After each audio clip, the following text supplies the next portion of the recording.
What are some red flags for teachers that scream drop this class immediately? Pro cheating tips. After giving the camera tour of your room, you can then just simply have a friend crawl nice and low into the room on his belly, then slowly put a cheat sheet in your lap, then crawl back away. Point for added covetousness. You can even train your pet cat to walk into the scene and jump up onto your desk while this happening, so that the prof is momentarily distracted by the cat. But if you realize you're still going to fail the exam anyways, then you might as well have some fun with it and have that same friend storm the room on cue, wearing a ski mask and grabbing you from behind as you begin struggling, kicking, fighting, screaming, knocking over everything on your desk, with even the camera tipping sideways in the struggle. Point the same cat could also enter the room with the assailant, likewise wearing a miniature ski mask. Finally, at the end of the simulated attack, your friend could raise a large sharp blade to your throat and have some special effects blood spray outward onto the screen and camera. As an added bonus, if you happen to be a drama major, you'll probably pass the course then. Edit. Huge thanks to the person who gave Reddit gold, which of course goes to keep Reddit server time running. Looking forward to exploring those extra Reddit gold features this month.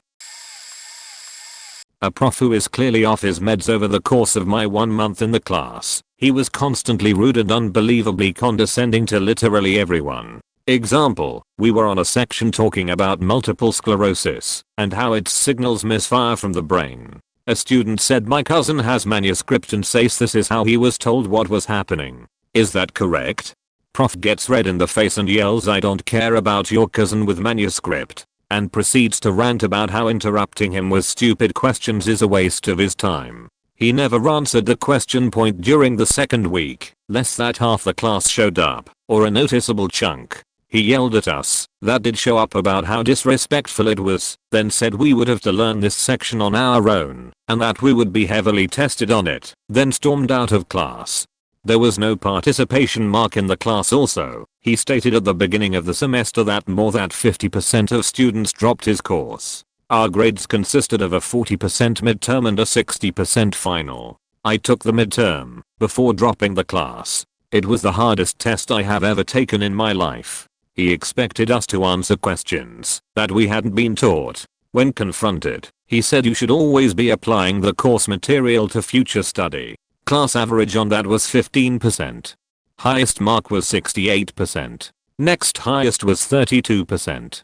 He doesn't scale. Point 1 to complain. Talk to the head of the department. Surprise. He is head of the department. Hot D can only be held for 2 years. He managed to hold it for 4 due to a loophole or something. No department head wanted to upset him probably. Yes, he had been required by the university to take meds to keep his job. I don't think he ever actually took them. TLDR. If a prof seems like a loony nut job, they probably are. So GTFO of that class. Too much stress for minimal reward. When I was 18 I took a beauty therapy and science class. One of the units we had was business studies. I had previously sat an A-level in business, so I still had notes and books left over. We didn't have the usual business teacher because she was signed off sick. Cancer I believe, so instead of getting a qualified teacher in, the department brought in a beauty salon manager who was a beach. Knew nothing about teaching, but thought she knew everything about business. First class we have, she's doing the introduce yourself thing. Then she asks who in this class is a Leo? I raise my hand and it's only me. Oh, because in my star signs I always clash with Leos. Sorry. Okay, so we have a crazy beach. The class is sat in a stunned silence as I simply say okay cool. The time comes to write the assignment for the class, and me being savvy I used my old business class notes and books and hand it in with the biggest smile on my face. Point results day. Everyone passes with high marks all except me.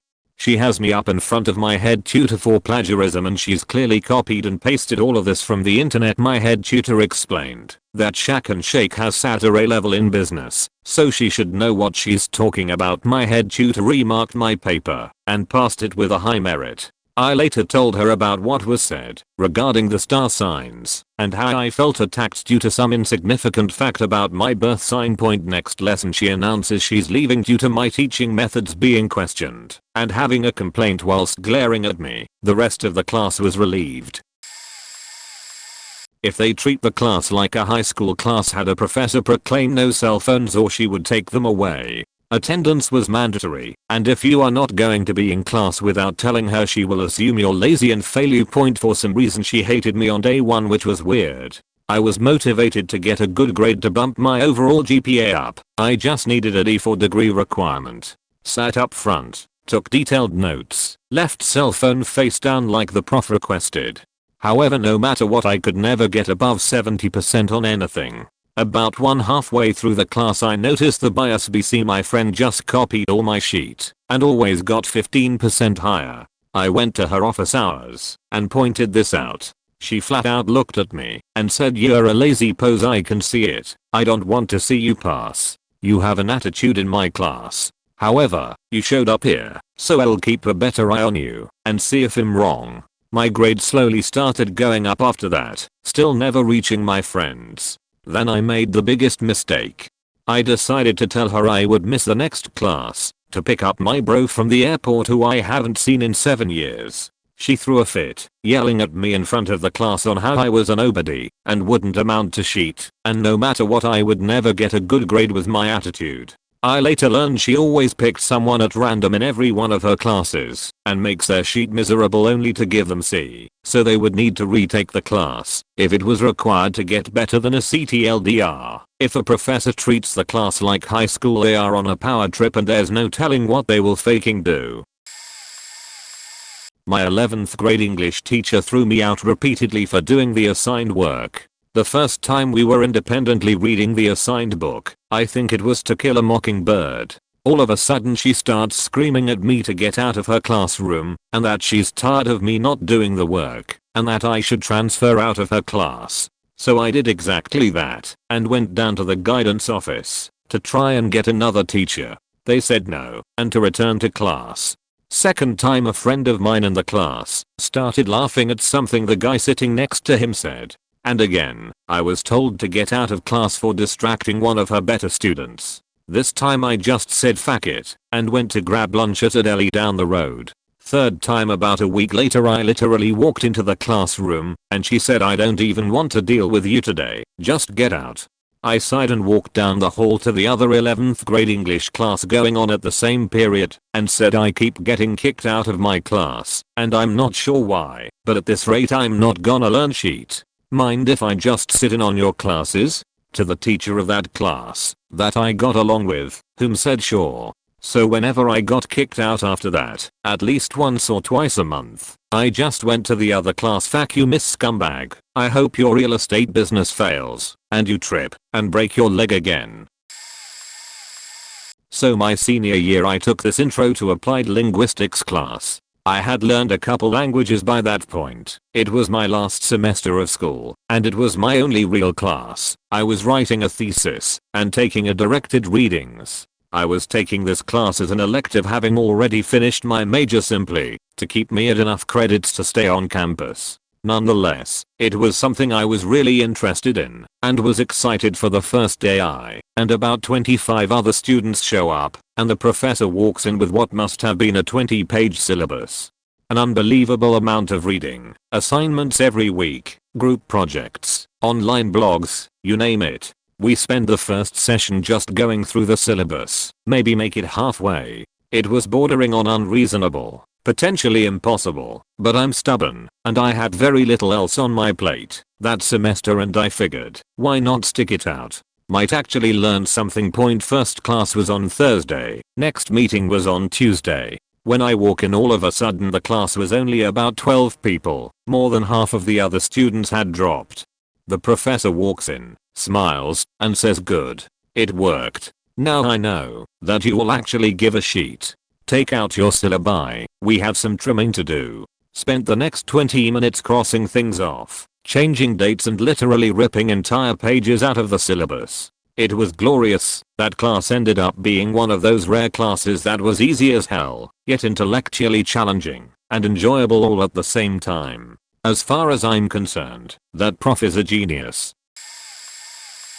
Had a teacher pull me over and say, "I just wanted to let you know that just because you are an athlete you aren't going to receive any special treatment." I've had many athletes drop the class when they realized I wasn't going to give them an A. I just wanted to let you know that I will be paying special attention to you and make you work harder on your assignments than the other students. If you wanted an easy A, now is the time to drop the class. No, sheet lady.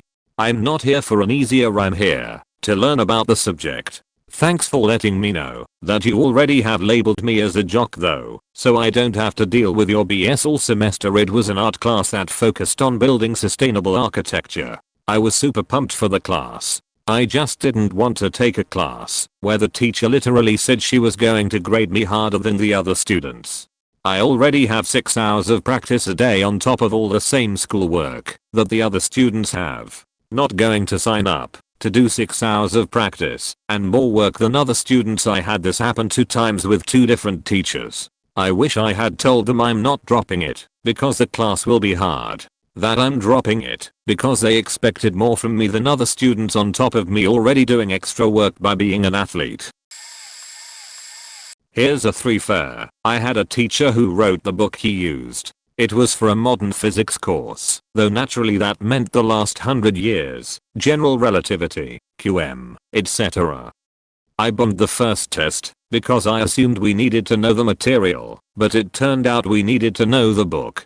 So I studied the book itself and set the curve on the next test with a 45%, which was 10% higher than the next student. Dropped that one right after because I was still naive enough to believe college was for learning the material.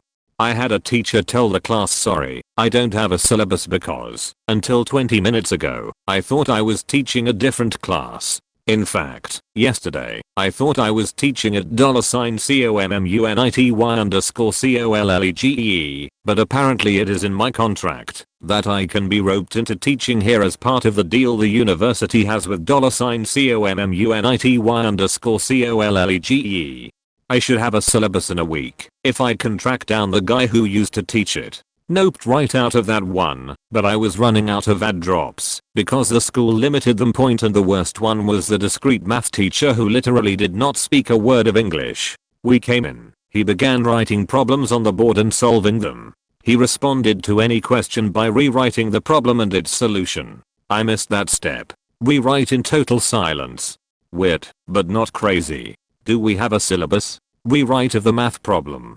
That's not helpful. Do you speak English? Rewrite of the problem. Which, I guess is a no. What the hell is this equation you keep rewriting? And I swear to God, if you rewrite it again I'm walking to add drop. Rewrite the problem in utter silence, without any sign that he understood. The entire class walked out on the spot and marched to add drop as an angry mob.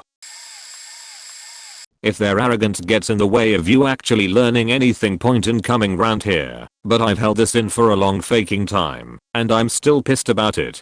I took a creative writing course a couple of semesters ago, and the professor I had the displeasure of taking it with drove me into a pit of despair for the rest of the semester. He would constantly bring up his novel that he published, carrying this notion that he was better than all of us because he had actually published something.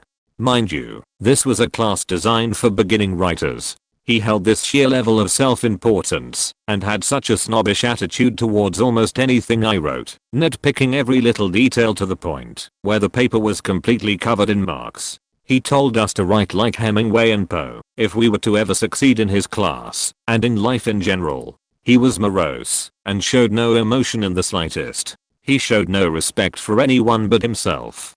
Granted, I thought I was at least a decent writer. People had told me before I took the class that my writing was good.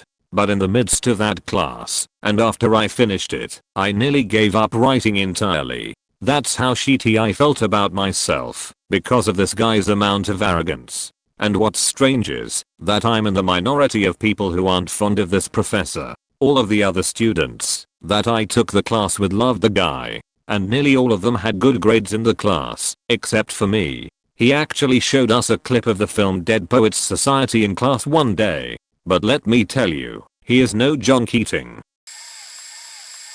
Bait and switch class descriptions. Not too often, but occasionally I would sign up for a class, go to the first lecture, and the prof would have a vastly different idea of what the class should be. Point as an example, I was going to take a personal finance class as an elective. Read the course description, and it was presented exactly as you'd think. Learning budgeting, basic investment and retirement techniques practices, managing big purchases, car, house, and the like. Essentially how to financially survive as an adult, since no one else will tell you. Like I said, an elective, but one I thought I should take for my own good.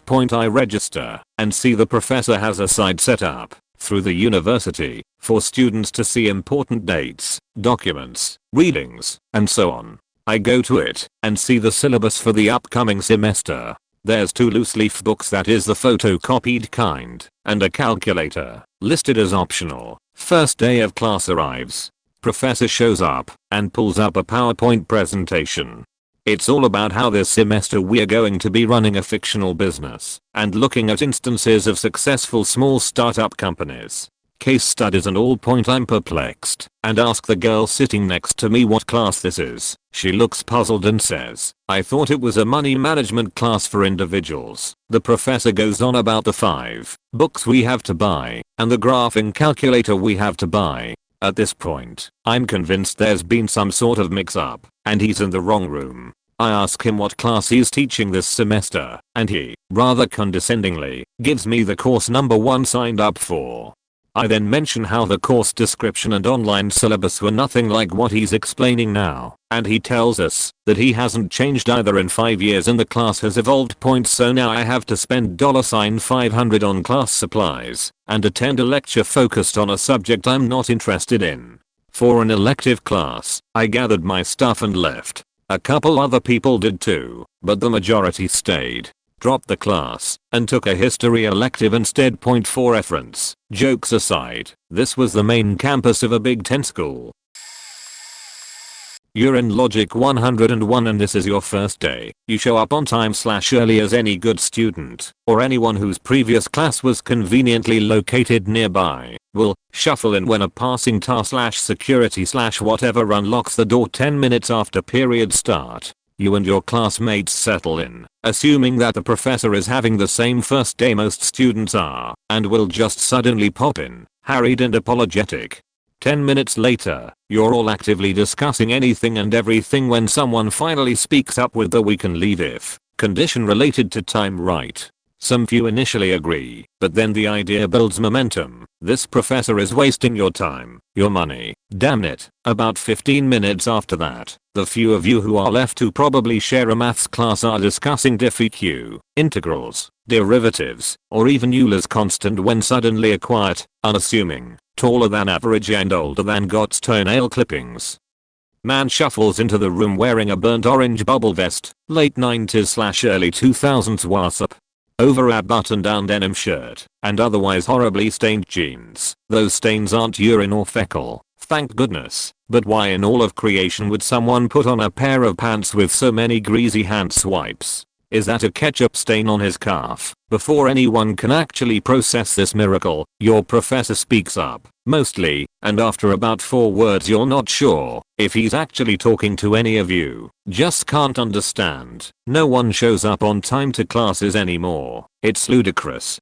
A pause. He surveys you all, slowly, piercingly, with intent. Then he slams his textbook down onto the desk and shouts, "Ludicrous. Damned ingrates, every one of you." Mind you, this gentleman appears to be an incredibly animated and paunchy cadaver, so this shout is not terribly offensive by volume. Our cadaverous logician has paced a few times after his outburst, and is now surveying the class once more when he speaks. Well, you'll be glad to know that everyone who has not arrived today, on time, will receive an F worth 10% of their grade. We have high expectations of our students with regards to attendance, and lollygagging will not be tolerated in this course. He pauses, considering, who knows what, then continues. Now, this is your textbook. He raises the book he slammed down, and then promptly tosses it to his left into a garbage can before going on. You won't need it, it is crap. You can't teach proper logic proofs with a textbook, and that one is especially stupid. You're finally realizing After having bought your textbook 3 weeks ago as is required by this particular institution upon registration for class, if you didn't show up to the opening of the campus bookstore or submit a textbook purchased from a third party for review, you were automatically dropped from a course. This was at a crumby college many years ago, and after having this professor show up 35 minutes into a 50-minute class, and after having that outburst, that perhaps this is not a course you should take, this same professor went on to provide his class with one handout containing almost every symbol in formal logic, but with no text or explanation of a given symbol's function, patently refused to answer any questions if he thought they were based on information to be found within the text, and generally mocked anyone who even spoke, while alternatively berating us, few remaining students, for not asking enough questions. He provided no syllabus, assigned no work and simply showed up late every day. Then he gave a midterm. This fine fellow actually had 6 sections of his course, and would you be surprised that only 2 students earned a passing grade? They dropped class after being bombarded with WTF-style interrogation after professor posted their names and scores in each section for everyone to see. Most of us dropped this course and went through the incredibly painful, unfriendly, bureaucratically insane process of tuition appeals and grade appeals, during which some of us learned our goof professor earned his tenure before most of our parents were born. Oh. And he was the head of the teachers non-union union. Untouchable. As a faculty member, some of these comments are legitimate and some are really missing key aspects of faculty life. I'm young enough to remember college vividly, just had my 10-year reunion, but have been a tenured track faculty member for 6 years. I see a lot of people claiming that you should drop classes in which the faculty use their own textbooks. Who do you think writes all textbooks? Almost everyone is written by a faculty member somewhere, and you can bet they use their own textbooks.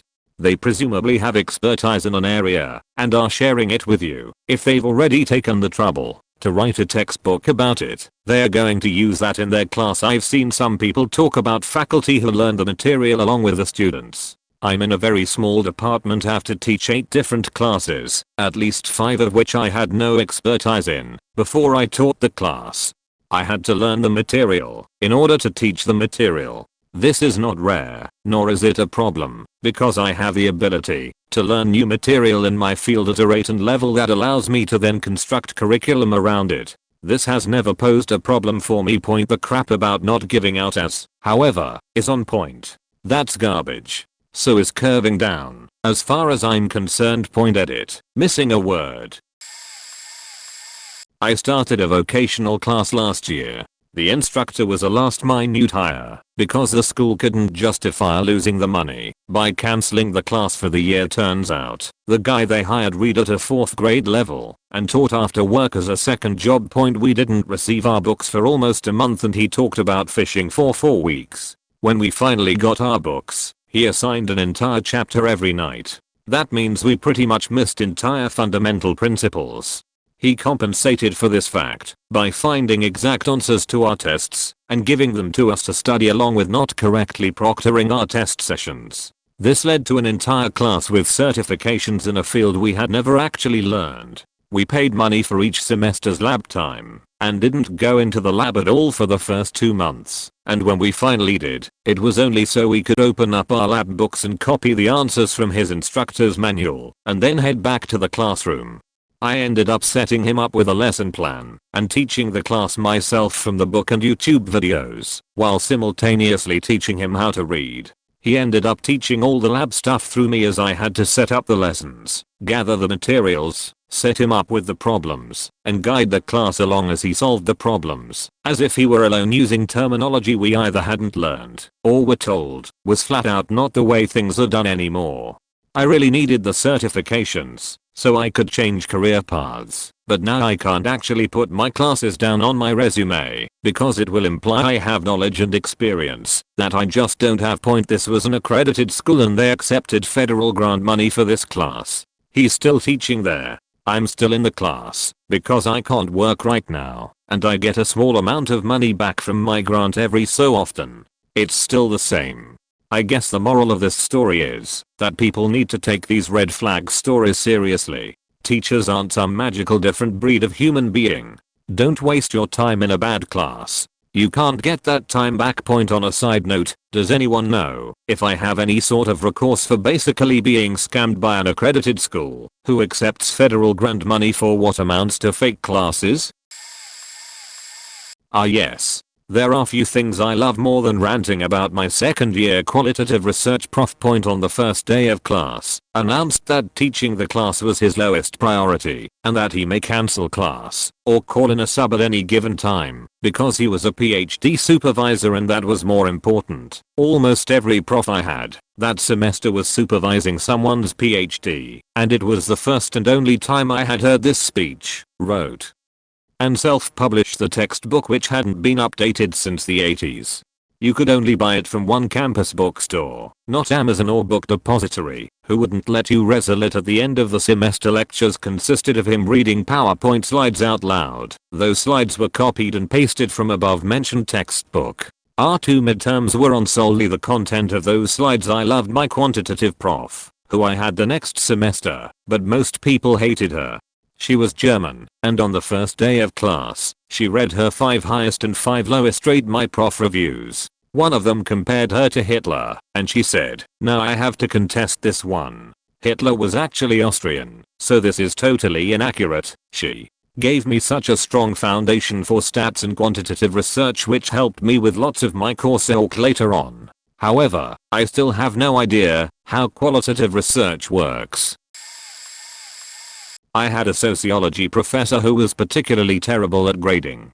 Her teaching was actually interesting. She'd have us read the book at home and do activities in class. The problem came when she assigned 2 weekly papers at 3 pages each in APA format. This was on top of 2 10-page papers and 2 5-page papers. Sometimes I had to turn in upwards of 20 pages of writing on the same day. We had to come up with our own topics too. I wrote more for that introductory social science class than 2 semesters of English hard science, history, and communications combined. I know because I had to do those classes too. It was grueling, but I figured it's a college class. Difficulty should be expected. Then I got my papers back with a 0/100ths and almost no corrections, no rubric, and no suggestions besides maybe a small off-topic written on the title page. People would lose half credit for making format mistakes like forgetting the author's note or page numbers. One of my friends got his paper back with simply huge red X's through the entire page on each page. Worse yet, another friend of mine wrote papers reflecting what he believed, and wrote others reflecting what the professor believed, and as expected his own beliefs were graded down arbitrarily, while the professor's beliefs had glaring errors that went unnoticed. Unfortunately, it was a required class, so I swallowed my pride and wrote. Those papers are still my magnum opus, yet I escaped with barely a C. Luckily, that teacher received so many complaints that she was banned from the campus after the college board reviewed the complaints. TLDR, teacher graded papers that we wrote on any topic we wanted based off of our own personal judgment than any form of standard. Long-time professor here. My thoughts. Being told that the class is a gateway or a washout course for a particular program. Unless you are majoring in that program and have to take the class, get out because the curve is likely to be manipulated for a certain percentage of failure. Point a professor who gives an incomplete syllabus and says I'm still working out the details for the later sessions. However, if the prof says something like I want to evaluate ability before finalizing the schedule, it's probably okay.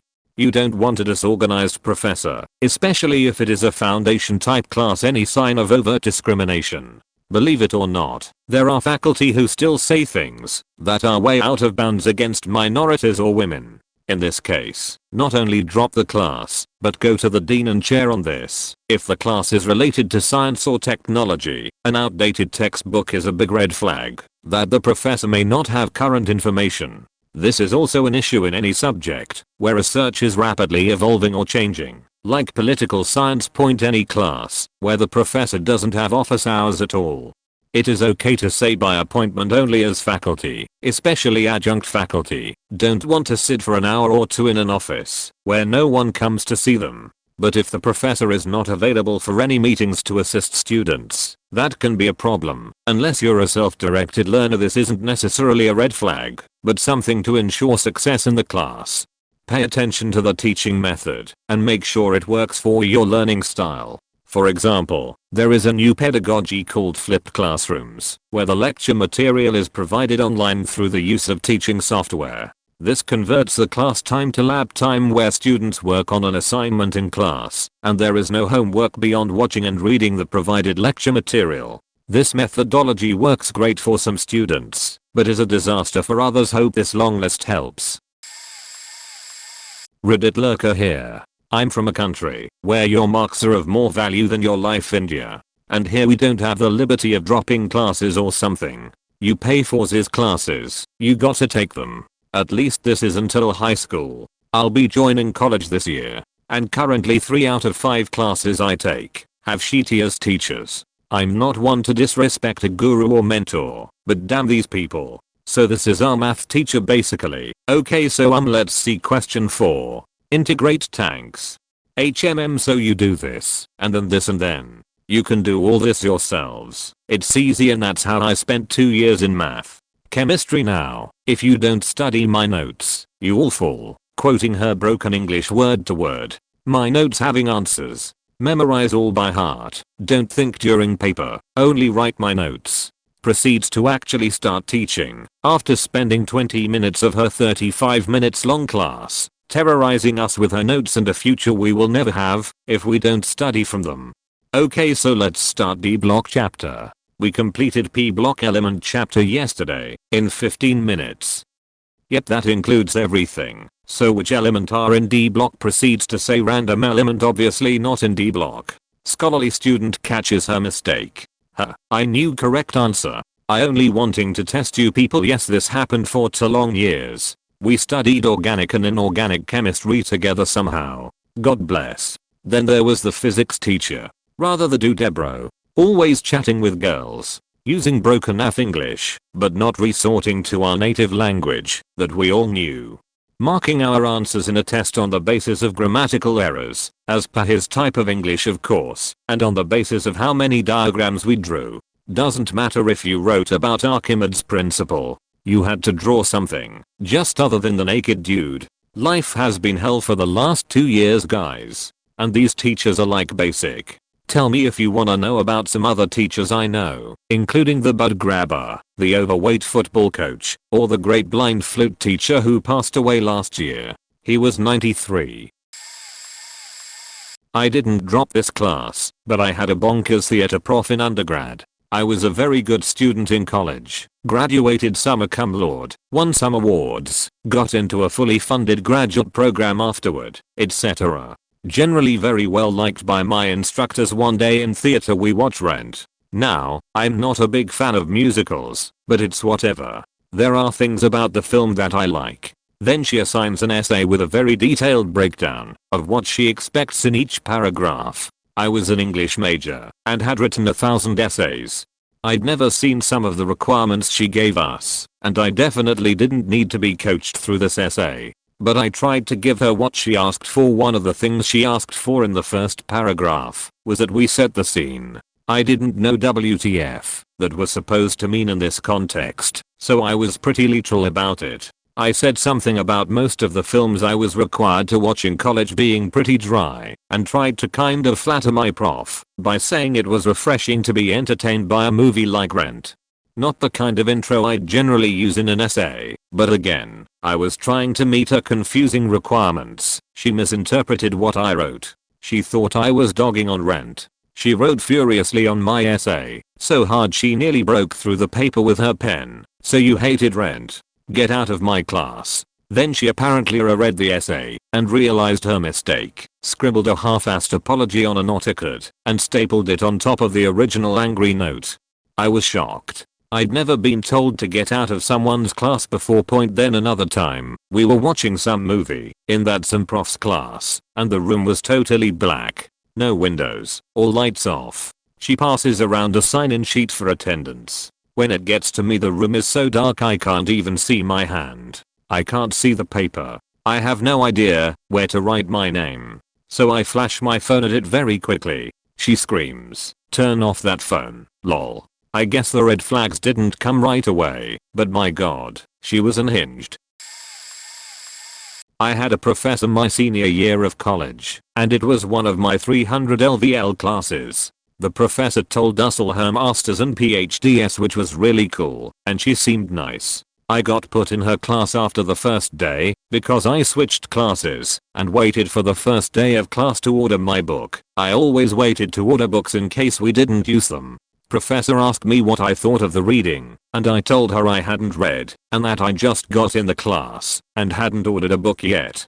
She then proceeds to ask me why I was making an excuse. I told her it wasn't an excuse, it was the truth. She goes, well, the syllabus is online, so why didn't you look at it? I'm like, I just got put in your class. So she then proceeds to go around the class and asks each student to name an excuse, and she goes on rants about how none of the excuses we gave were good enough. Someone said, what if you were in a car accident or had a flat tire? She then says you should leave your house early enough to not have to speed to avoid an accident, or if you have a flat, leave early enough so you can change it. Needless to say, this lady was crazy, so I told her I would not be coming back to her class and walked out and dropped it immediately. My friends in my major said it was the decision. She later assigned some crazy research assignment that took all semester long, and most students barely passed that class.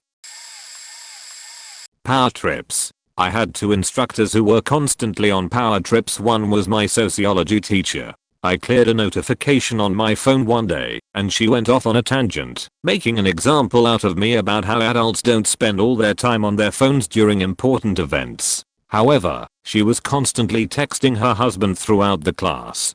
My grandfather died during that semester. I told her about his funeral to get that absence excused as well as permission to make up the test I needed to miss. She told me my grandfather cannot die again and this is the only exception she'll ever make for me. I reported her for the comment and as retaliation, sent me the test digitally in a format I couldn't open and refused to send it in a universal format. During the same semester, I had an instructor who taught a basic computer course.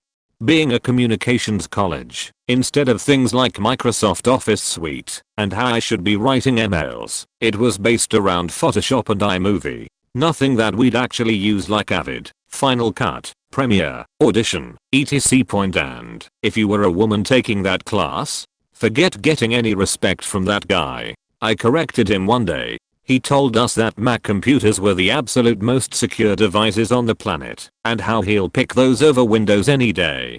I raised my hand and said that's false. They are not more secure, just less targeted. Businesses mostly use Windows, and so do a lot more people. It's easier to steal information when your pool is much larger. You can in fact receive viruses on a Mac. He flat out told me I was wrong and ridiculed me in front of the entire class. Then a man in front of me backed me up and insisted I was correct. The teacher then praised him for broadening his intelligence. He also didn't teach well at all.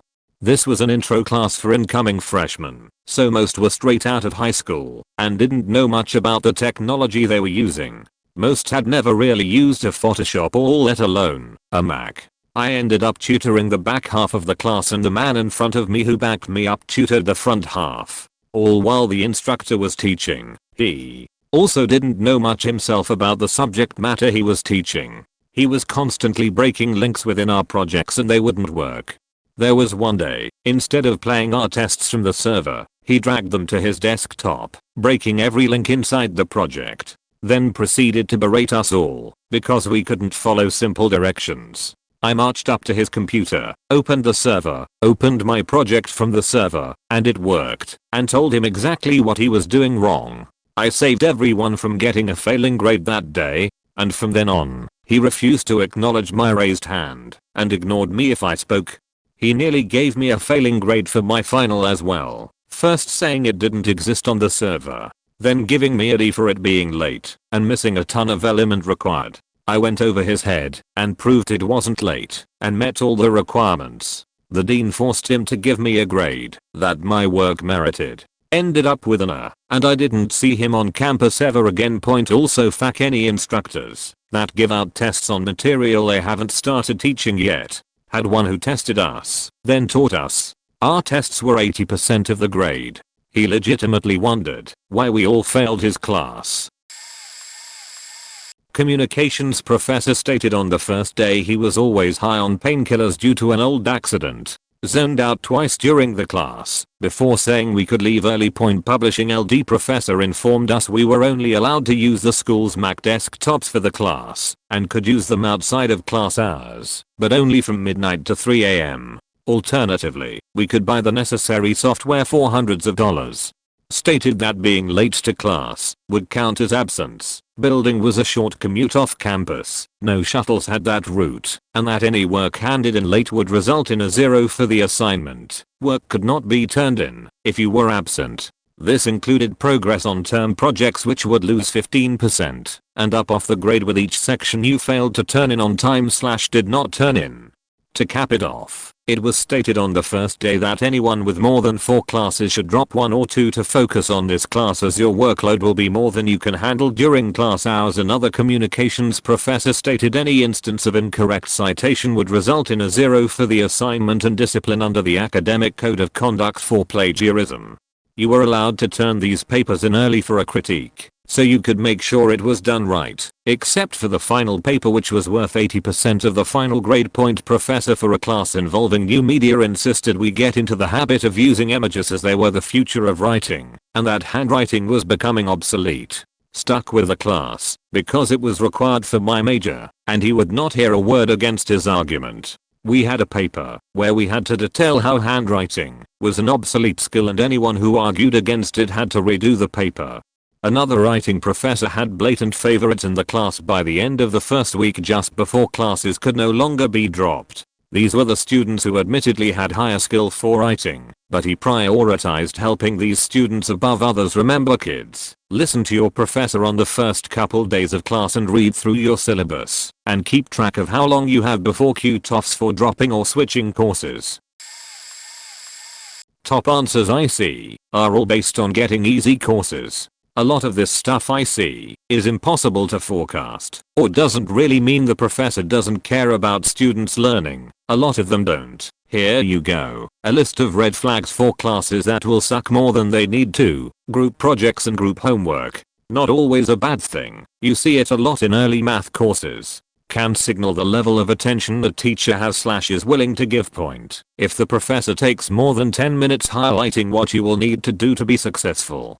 Here's a hint. No undergrad class exists that should take more than 5 minutes of advice. It's a sign that you have a blowhard/long talking teacher who will likely be inefficient in getting across lessons. The syllabus gives no clear indication on how grades are weighted and eventually aggregated into your final grade. This is dangerous, but it can play in your favor just as often as it screws you over. Look at who your peers are. This works better for upper level courses that aren't mandatory for your degree, but it works. I don't want to say something insulting here, but you can tell what kind of class it'll be often by who is taking the class. Here's a hint. If you ever have any student athletes in your class, chances are you aren't going to get a secretly huge workload. For those of you who want an easy time with electives and whatnot, that's the best advice I can give. Talk to the student athletes, or better yet, one of the directors who oversee student athlete schooling at your college. Those people know the ins and outs of a college's easy courses. Alright, I'm not really one of those people that usually writes an entire life story in a comment, but by goodness, this topic has set me off. So, I'm about to tell you all about a teacher I had to deal with last semester. So, for a little bit of backstory, I'm an international student studying abroad. I'm in my second year of university, and I'm studying creative writing and publishing, and due to being international, I also tend to pay a lot more than the average student. When it comes to the university fees, you have to love exchange rates, right? Close bracket. In any case, one of the major subjects I have is called independent creative writing. The class is only once every 2 weeks and we have only one project that makes up our entire grade. So, you'd assume the entire lectures would be spent on this, right? Lol, no. The first lecture honestly sent alarm bells ringing. I just had a feeling that this guy wasn't going to be a good teacher. For one reason, he was at least 40 minutes late to the lecture itself, and after fumbling around for 10 minutes or so, he realized he forgot his lesson notes. Alright, I chalked it up to being the first day back on the job. No big deal. So, I waited for things to improve in the next lecture. They didn't. The second lecture was 2 hours of him talking and ranting about his personal life. I couldn't tell you what he was saying because it was so dull and boring, but it had no correlation to our creative projects or creative writing in general. It was an honest waste of time. Stupid me. I waited until the next lecture. I thought there had to be some hope, right? Nope. I'm a true idiot. The third lecture, he brings in material for us to read. It's a piece of writing that switches from third person, he, she, them, to second person, you, me. Now, for a short piece like this, I'd like to say I'm a quick reader. I had read over it quicker than most of the people in my class, but because of this, he thinks that I'm not paying attention. So, he calls me out. He asks me directly what I think of the piece and I can just tell he expects me to fumble with it. I answer him and say that I don't like it. I also give the reason that for me as a reader, the switch of POV is jarring.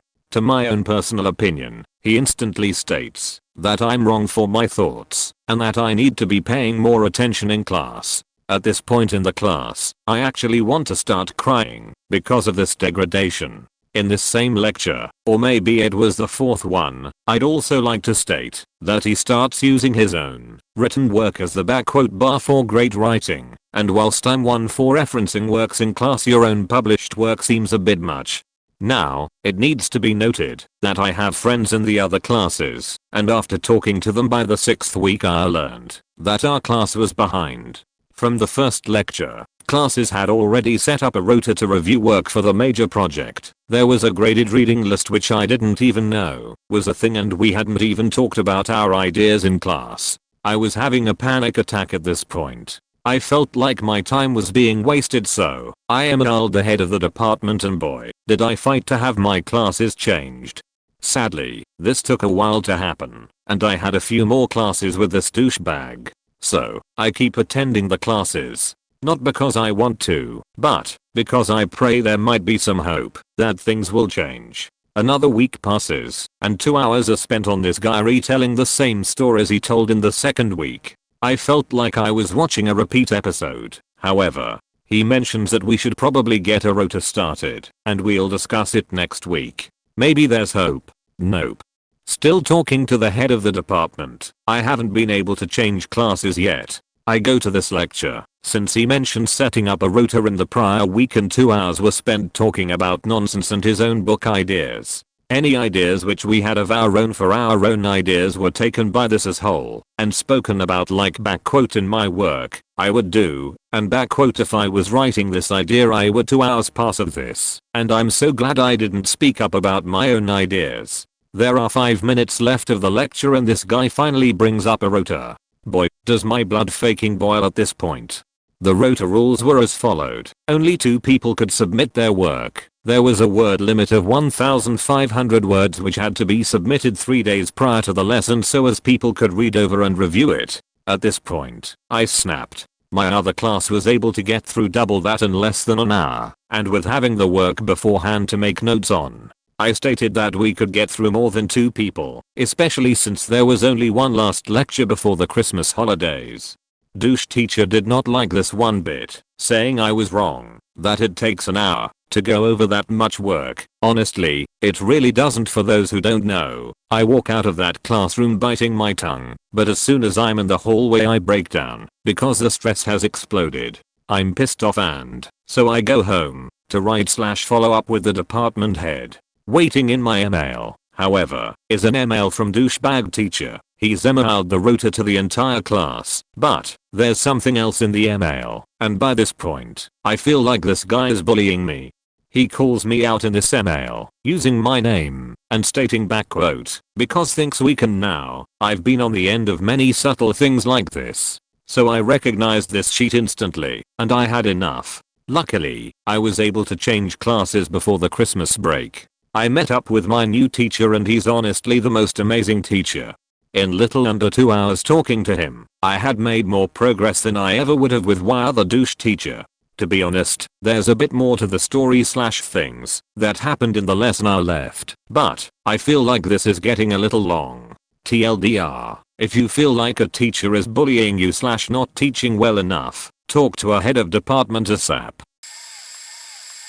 When they tell you the teacher is an asshole, but if you put up with them you'll learn a lot. If you hear that, drop it immediately. I had this B-stat professor that was the biggest piece of shit I've ever had. First day of class he goes over the syllabus and tells us to study chapter 1 and know it inside and out by next class. FYI, this was B-stat.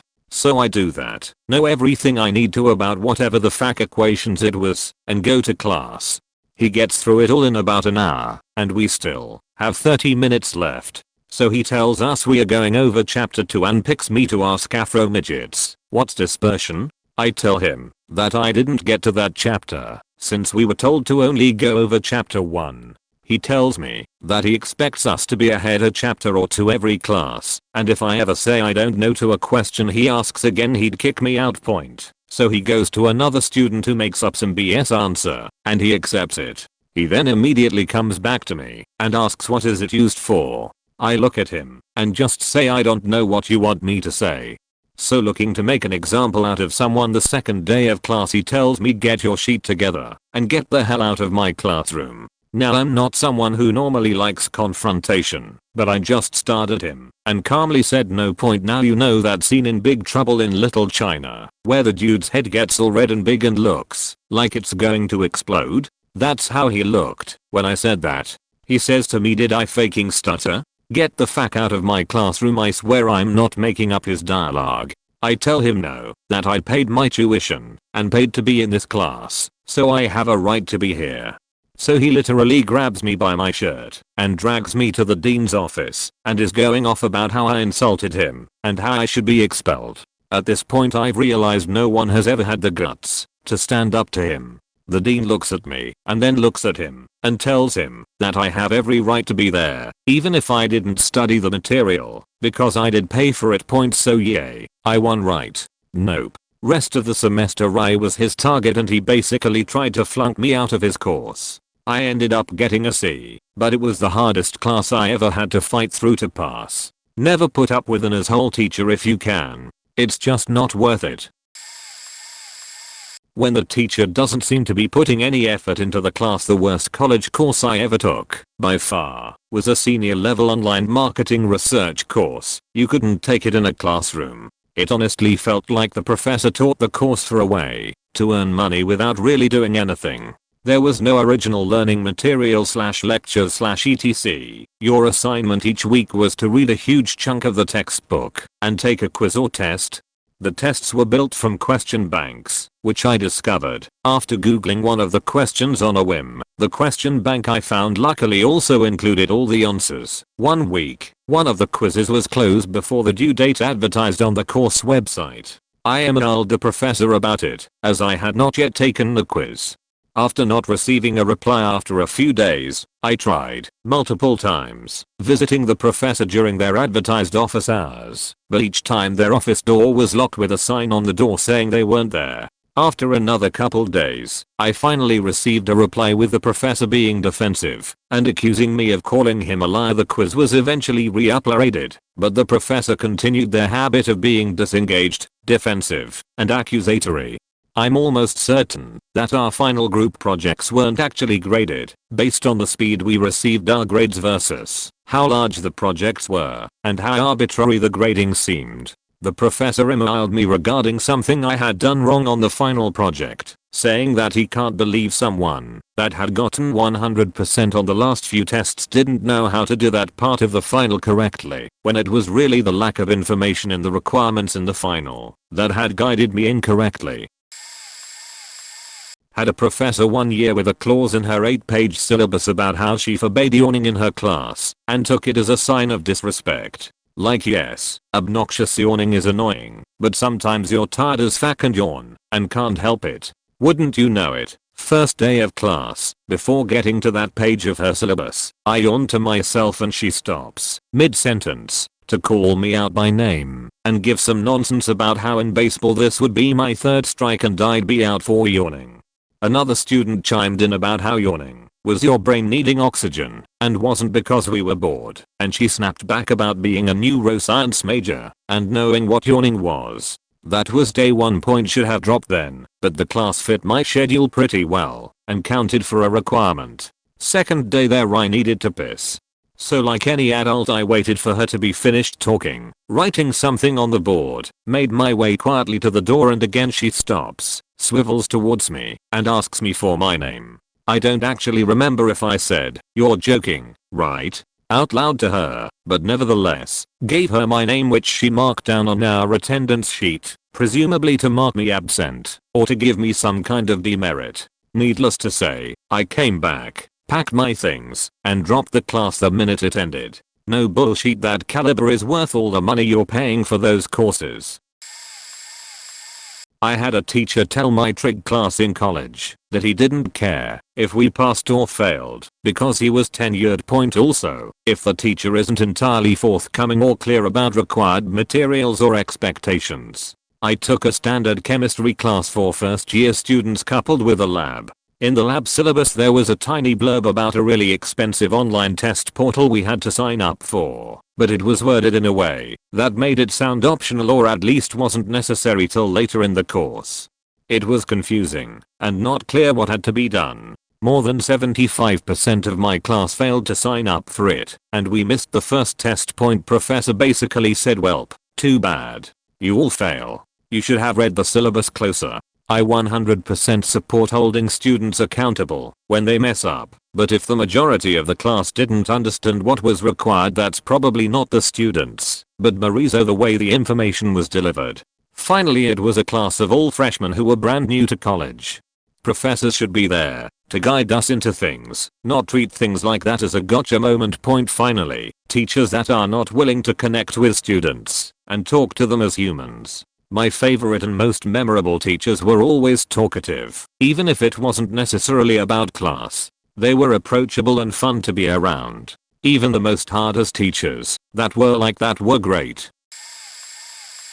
Had a teacher in high school who was unmarried. On the first day, when she said hello, class, we all responded in the typical sing-song fashion, "Hello, Miss Us so-and-so," and she flipped out on us, holding up her hand with the ring finger up and screaming, "Do you see a ring on this finger? It's Miss so-and-so.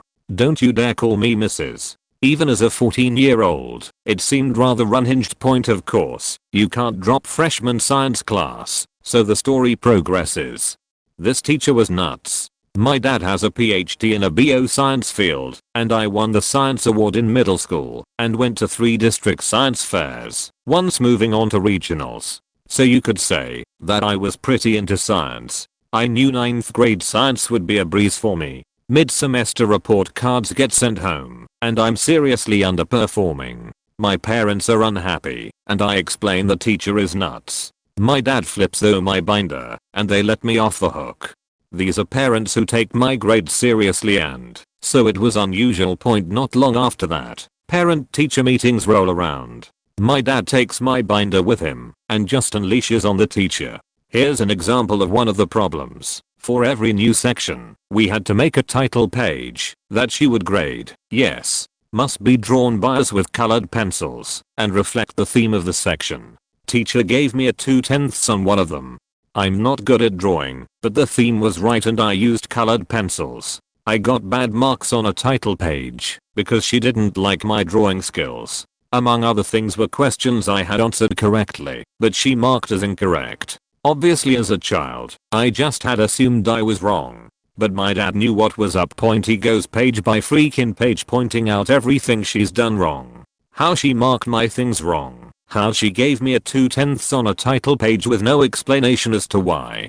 How he wouldn't even give his grad students that kind of grade, especially when it's clear that they have tried and followed the rules. And why does drawing even matter to science class? How much weight was that given? It was supposed to be a 10-minute meeting. My parents took 30 minutes of her time and hung her out to dry. Point shortly after that she got married and quit teaching. Not sure if it was in that order. I'm not sure how much of the quitting was related to her marriage and how much was my parents. We had a new teacher assigned mid-semester and he was great. My grade shot up to an A by the end of the year. I have 2 degrees, BA in digital media, fancy word for graphic design / marketing design, etc., and B in web development. Long story short, I originally went in for digital animation, got a few credits near, and decided I wasn't good at it / didn't have the passion for it. Animation looks fun, until you realize most of it is insanely tedious rigging, and just to sculpt a rendered 3D ball bouncing with shadows, etc. or rendering in general is incredibly time consuming. I also lost my senior project from sheer stupidity. School is 24/7, but at 1 AM they automatically shut down for updates, was working last minute, and spent 13 hours without a USB drive on the school network on a file that was 80 plus gigs. At 12:50 AM I got a notification that the computer would restart in 10 minutes. You can't save things locally on your username at the time, and there was no way in 10 minutes I could upload the file in time to Drive / Dropbox. Panic occurs. End up losing everything. Class was at 8 AM. Ended up staying up until class with a rushed, exhausted project. Decided I never wanted to touch Maya / ZBrush again. Luckily 2/3 of my credits transferred to digital media, and then 1/3 were applicable towards development. So I decided, if I still needed to take a few more semesters, to just grab both. I'm an okay freehand artist, but pretty stellar at digital paintings, vector drawings, etc. I had to take a drawing class as an elective. Couldn't pass without it. I was doing 18 credit hours and teacher was this incredible douche. Think old hipster. Always wore a white dress shirt / brown khakis with a white beard, who drove this old pose BMW that thought his 102 class was the most important thing in the world, and would assign 3 to 4 hours of homework a week. 3 to 4 hours for a faking 102 drawing class. There was no other classes that had the requirement, need X number of art credits, and he was it. So I was forced to go along with an absolutely useless class that was far more work than I could responsibly do, or was even remotely necessary for my degree / career. So naturally I treated it like shit, did the bare minimum, and he publicly in class talked about how my work showed very little care, and embarrassing me in front of the entire class. Basically implied I wouldn't be successful, etc. Meanwhile I was one of the most popular students in my other classes. He was just a self-righteous asshole. I complained to the dean about how unprofessional he was to publicly decry my work after dropping ludicrous amounts of money going for my second degree, and he sent an apology email and let me skirt by doing basically nothing the rest of the semester with a C. I graduated and was making over 6 figures 2 years later. It was incredibly satisfying knowing from younger peers he was still there, driving his beat up BMW, while I'm likely making well more than him at 1/3 of his age. TLDR. Teachers that treat mandatory 100 level classes that are bloody useless, that it's the most important thing you'll ever learn, and have no regard for the practicality of it. I didn't really have any, but reading these comments, I really appreciate my school and professors much more. They never did any of this crap. We had very difficult professors, very accomplished professors, but no one felt the need to show off. My father-in-law is kind of a dick professor, I hear, but according to Rate My Professor, kids who go on to study the subject write him amazing beautiful reviews, and the kids who took his one intro class as an easy A hated him. The way he saw it was that he's graduating a lot of nurses in particular, and he, or anyone else really, he doesn't know how to show it all the time, but I'm pretty sure he cares a lot about his field and his students. Didn't want to get an incompetent nurse one day. I use this just to illustrate that we are getting one side of the story on many of these responses, and the reality probably isn't as bad in most cases. He's the worst story I can remember from my own college. We are talking decades ago now, in case that helps set the story. One time I was recommended a astronomy course that was historically known as a great intro course, perfect for a general education credit. Turned out the old professor retired, and the new one wasn't told the history of the class, saw that it was technically a 300 level course, and proceeded to teach it as if it were. Not sure why it was 300 level, but I never really understood all the ins and outs of the course numbering system. Anyway, that wasn't really anyone being a dick, just missed communication. I'm sure they cleared it up the following year. Had to take a 300 level theory course that was required by my major, with a professor that everyone hated. She taught directly out of the textbook with PowerPoint slides. She would always post quizzes online first, then next class we would have the lesson on that exactly material point. You could expect quizzes online any day of the week, including weekends. First exam comes around, class averages a 66%. Dude behind me got a 25%. Most people didn't get above a 60%. She started offering review sessions after that, but it was essentially a really long lecture on stuff that was already online, that we could have reviewed ourselves. Edit. Also, the history department point. I like history. WWII is my favorite. I like military history in general, so I decided to get a minor in history. The history department at my institution is ironically and hilariously old-fashioned. Most professors did not use Canvas, online portal where quizzes, grades, assignments can be posted, and instead opted to have everything be on paper. Many did not like electronics, so you had to handwrite notes. Some professors had their own class websites accessible through the department's page. I remember one class site that looked like it was made in 2005, and it had black background with red letters. That specific professor did not hand out a syllabus and had it on said website. I like to print out my syllabi, but you simply couldn't with this one. Every history class made me feel like I was in high school again. Everything had to be turned in on paper. There were so little assignments that, if you messed up on one or even two, your grade was shot. Even if the professor accepted online submissions, they usually required us to turn in a paper copy too. And every class required Chicago style, not MLA, not APA, Chicago. I can't name another department at my institution that uses Chicago.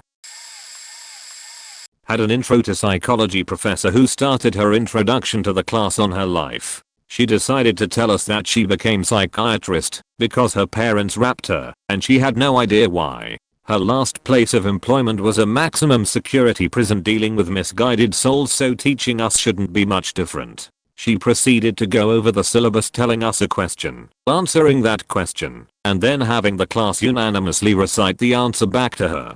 One that stuck out was, if you should have problems to any online links, assignments, or my Pearson online learning lab issues, you are to deal with it on your own. I'm not a computer tech. I'm a professional psychiatrist. So of course she asks, and the class recites back to her quote, call the tech number associated with the program. For online learning labs, one usually needs a class code to begin whatever assignments the instructor/institution deems necessary. Fast forward to next day and a student asks her for the class learning key code for my Pearson. Lady absolutely loses her sheet on the guy, going for about 30 minutes. He tried explaining to her that he called the tech number and it was a number she would have to give the class, but the professor wasn't having it. Out of a class of 25, only 10 people were left after that day and even less the next. First day of class, shows slides of the final grades from each term, highlighting that 50% of the class fails the course. He has 3 distinct classifications for failing grades. Twice as many people receive an F as will a D. Those that receive an F are roughly split between those that wrote the final exam and those that didn't after completing all other labs, assignments, and other exams. Second day of class, show us how to apply to the nearby technical college.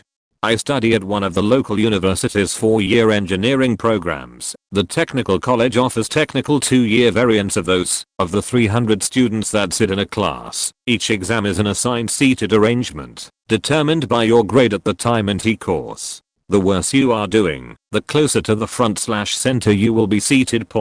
If you are sitting in the nosebleeds, he will tell you that you're doing things incorrectly during the exam, just to make sure you know what you're doing. If it appears you have no idea what is going on, he will go back through your assignments with a fine-tooth comb and see if there are some irregularities. Exam questions also come with negative marks. Getting 0 on a question is not the worst that can happen. These are designed for circumventing spec. If you are asked to design a 4-lane bridge that is at least 200 feet above the ground and yours is less than 200, you will not only get 0, but also get negative marks for not following instructions. These are engineering courses, so the specification is very important. Had a literature teacher that used a fake accent. She'd slip up sometimes, and you'd hear her real speech. Initial red flag. Made me feel like she was huge of herself. But whatever, then I got really sick, super high fever, and missed a week of school because I could hardly move. Still managed to type my paper and send it to her by mail, saying something along the lines of "I'm too sick to come in, but I just wanted to show you that my paper is done. I'll bring in a physical copy when I'm back on my feet," to which she answered, "This is unacceptable. I won't accept anything handed by email." So I brought her the paper the following week when I was able to go again, thinking she wouldn't accept it. She did take it, but then made a huge show of addressing the class and saying how it was only the second week of the semester and some of us had already reached our sick quota and shouldn't miss another class or we'd be kicked out. So at this point I was pretty much done with her sheet, but the straw that broke the camel's back was when I completed her easy 4-question test in 30 minutes. I go to her desk and hand out the test. She looks at me and says, "Oh, you didn't read the book?" To which I answer that I did, and I finished her test. She said, "This is unacceptable. You can't be done this quickly. Go back to your desk and do it again." So I just left it on her desk, walked out of the class, and never came back. Finally, something I can comment on. I had a cool professor for both 1 and 3 that had the worst classroom policies. Starting off, for a college course, attendance was mandatory. Since I first took Calc 3 with her as a 6-week course in the evenings, wasn't a huge deal. However, she treated every student, all legal adults, like children. No phones, no talking, no doing work, unless it was an example problem. She'd actually crouch down in front of you and stare at your crotch if she suspected you were sending a text or checking your phone. I ended up with a B and quickly forgot about all of this. About a year later I was retaking Calc 1 for a better grade / to bump me up to full time. This was an 8:30 AM class, and on top of her past actions, would now yell at anyone who wasn't all bright-eyed and bushy-tailed. I was getting sick of it all, but was set on grinding it out. The final straw came on the morning of our first exam. I had been playing indoor soccer the night before. Took a bad fall after going up for a header, landed on my shoulder blades and the back of my head slammed the turf. I don't really remember much of what happened leading up to it or after, but knew I had just suffered my 3rd concussion. Since it was about 10 PM when it happened, I chose to go straight home over spending 3 hours in the only to have them tell me to go home. I alerted her to what happened the next day, told her I had already scheduled an appointment with my regular doctor for that afternoon, and asked to not take the exam. She refused, but said to let her know what the doctor said, and we'd work it out later. Lo and behold, I bombed the exam, and when I gave her professional documentation about my brain injury, she refused to allow me an opportunity to recover any of the points or adjust my score, stating that there was no way to prove that my brain injury had affected my performance. I ended up going to the head of the department, who, after much back and forth with the professor, allowed me to take an incomplete and retake the course with another professor the following semester. Moral of the story: if the professor doesn't treat you like an adult, get out. Get out. Now, point also worth mentioning, I was taking linear algebra differential equations at the same time, with an exam 2 days later. Not only did that professor allow me postpone the exam, he did so without asking for documentation. His exact words: "Why would anyone make that up?" Edit. Just remembered another red flag. If they don't allow partial credit. Had a different prof for linear algebra diffic that would give 5 to 8 question exams and wouldn't give any credit for them unless your answer and work were 100% correct. Do 90% of a problem correctly but get stuck on the last step. Too bad. Do an entire problem correctly but, very clearly, accidentally record your answer incorrectly.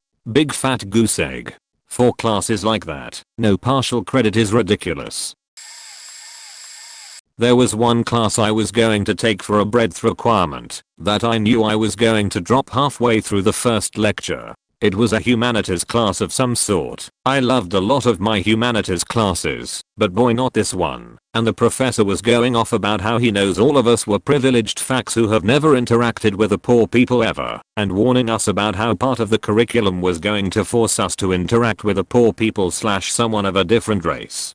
He kept emphasizing how he knows it'll be a hard and different experience for us, I shit you not.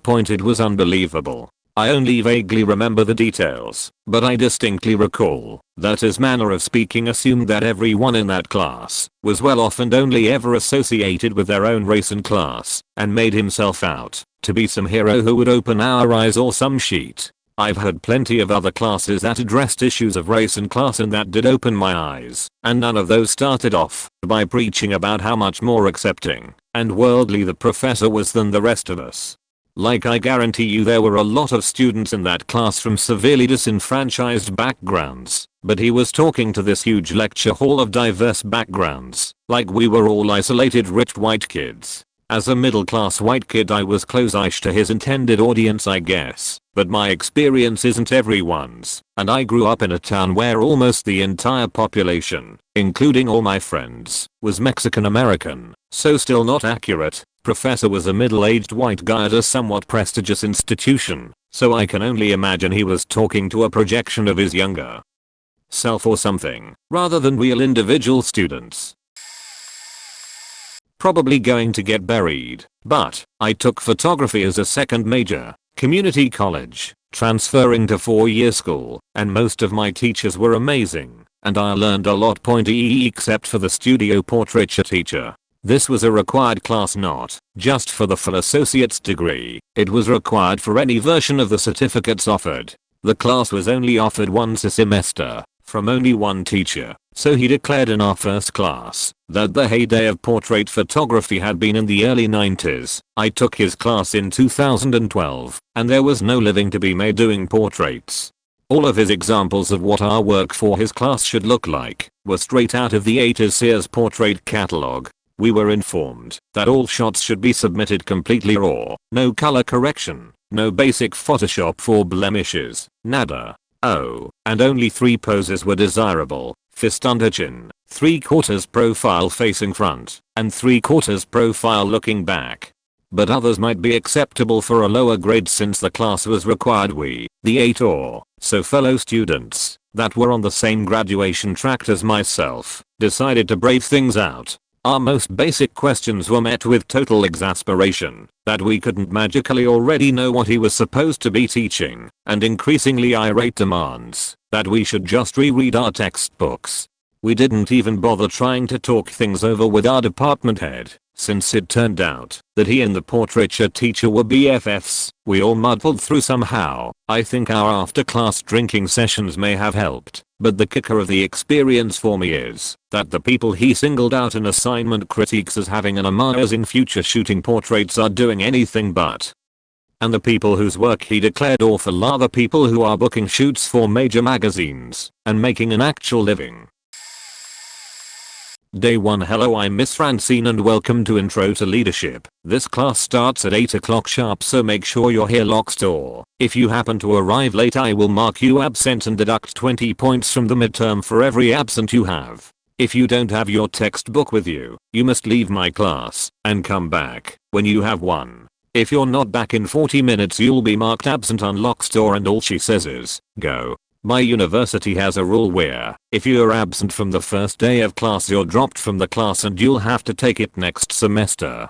Most run to the store across campus and pay $200 for a book. 5 people didn't make it back in time. One had the book in hand, but she wouldn't let him in because she locked the door. My roommate helped me out by telling the professor we bought the book together. She let it slide. Day 2. A cargo train derails onto the main road outside campus, causing delays over an hour. Almost all classes are cancelled, and buses are behind schedule. I get an email something along the lines, sorry students, I'm going to be late. We will still have class.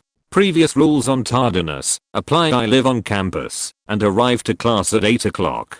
She arrived at 9:30 and class ends at 10 o'clock. Most of the class didn't show because they were stuck in traffic. Hello, students. Today we are learning about accountability. I'm accountable for my tardiness. I should have planned ahead, and class would started on time. My apologies. I can't believe 10 out of 50 students showed up. Lock store again. Well, I'm taking 20 points off of the other students' midterms. They should have planned ahead. Mind you, the derailment happened at 7:30 AM. It was impossible to plan ahead.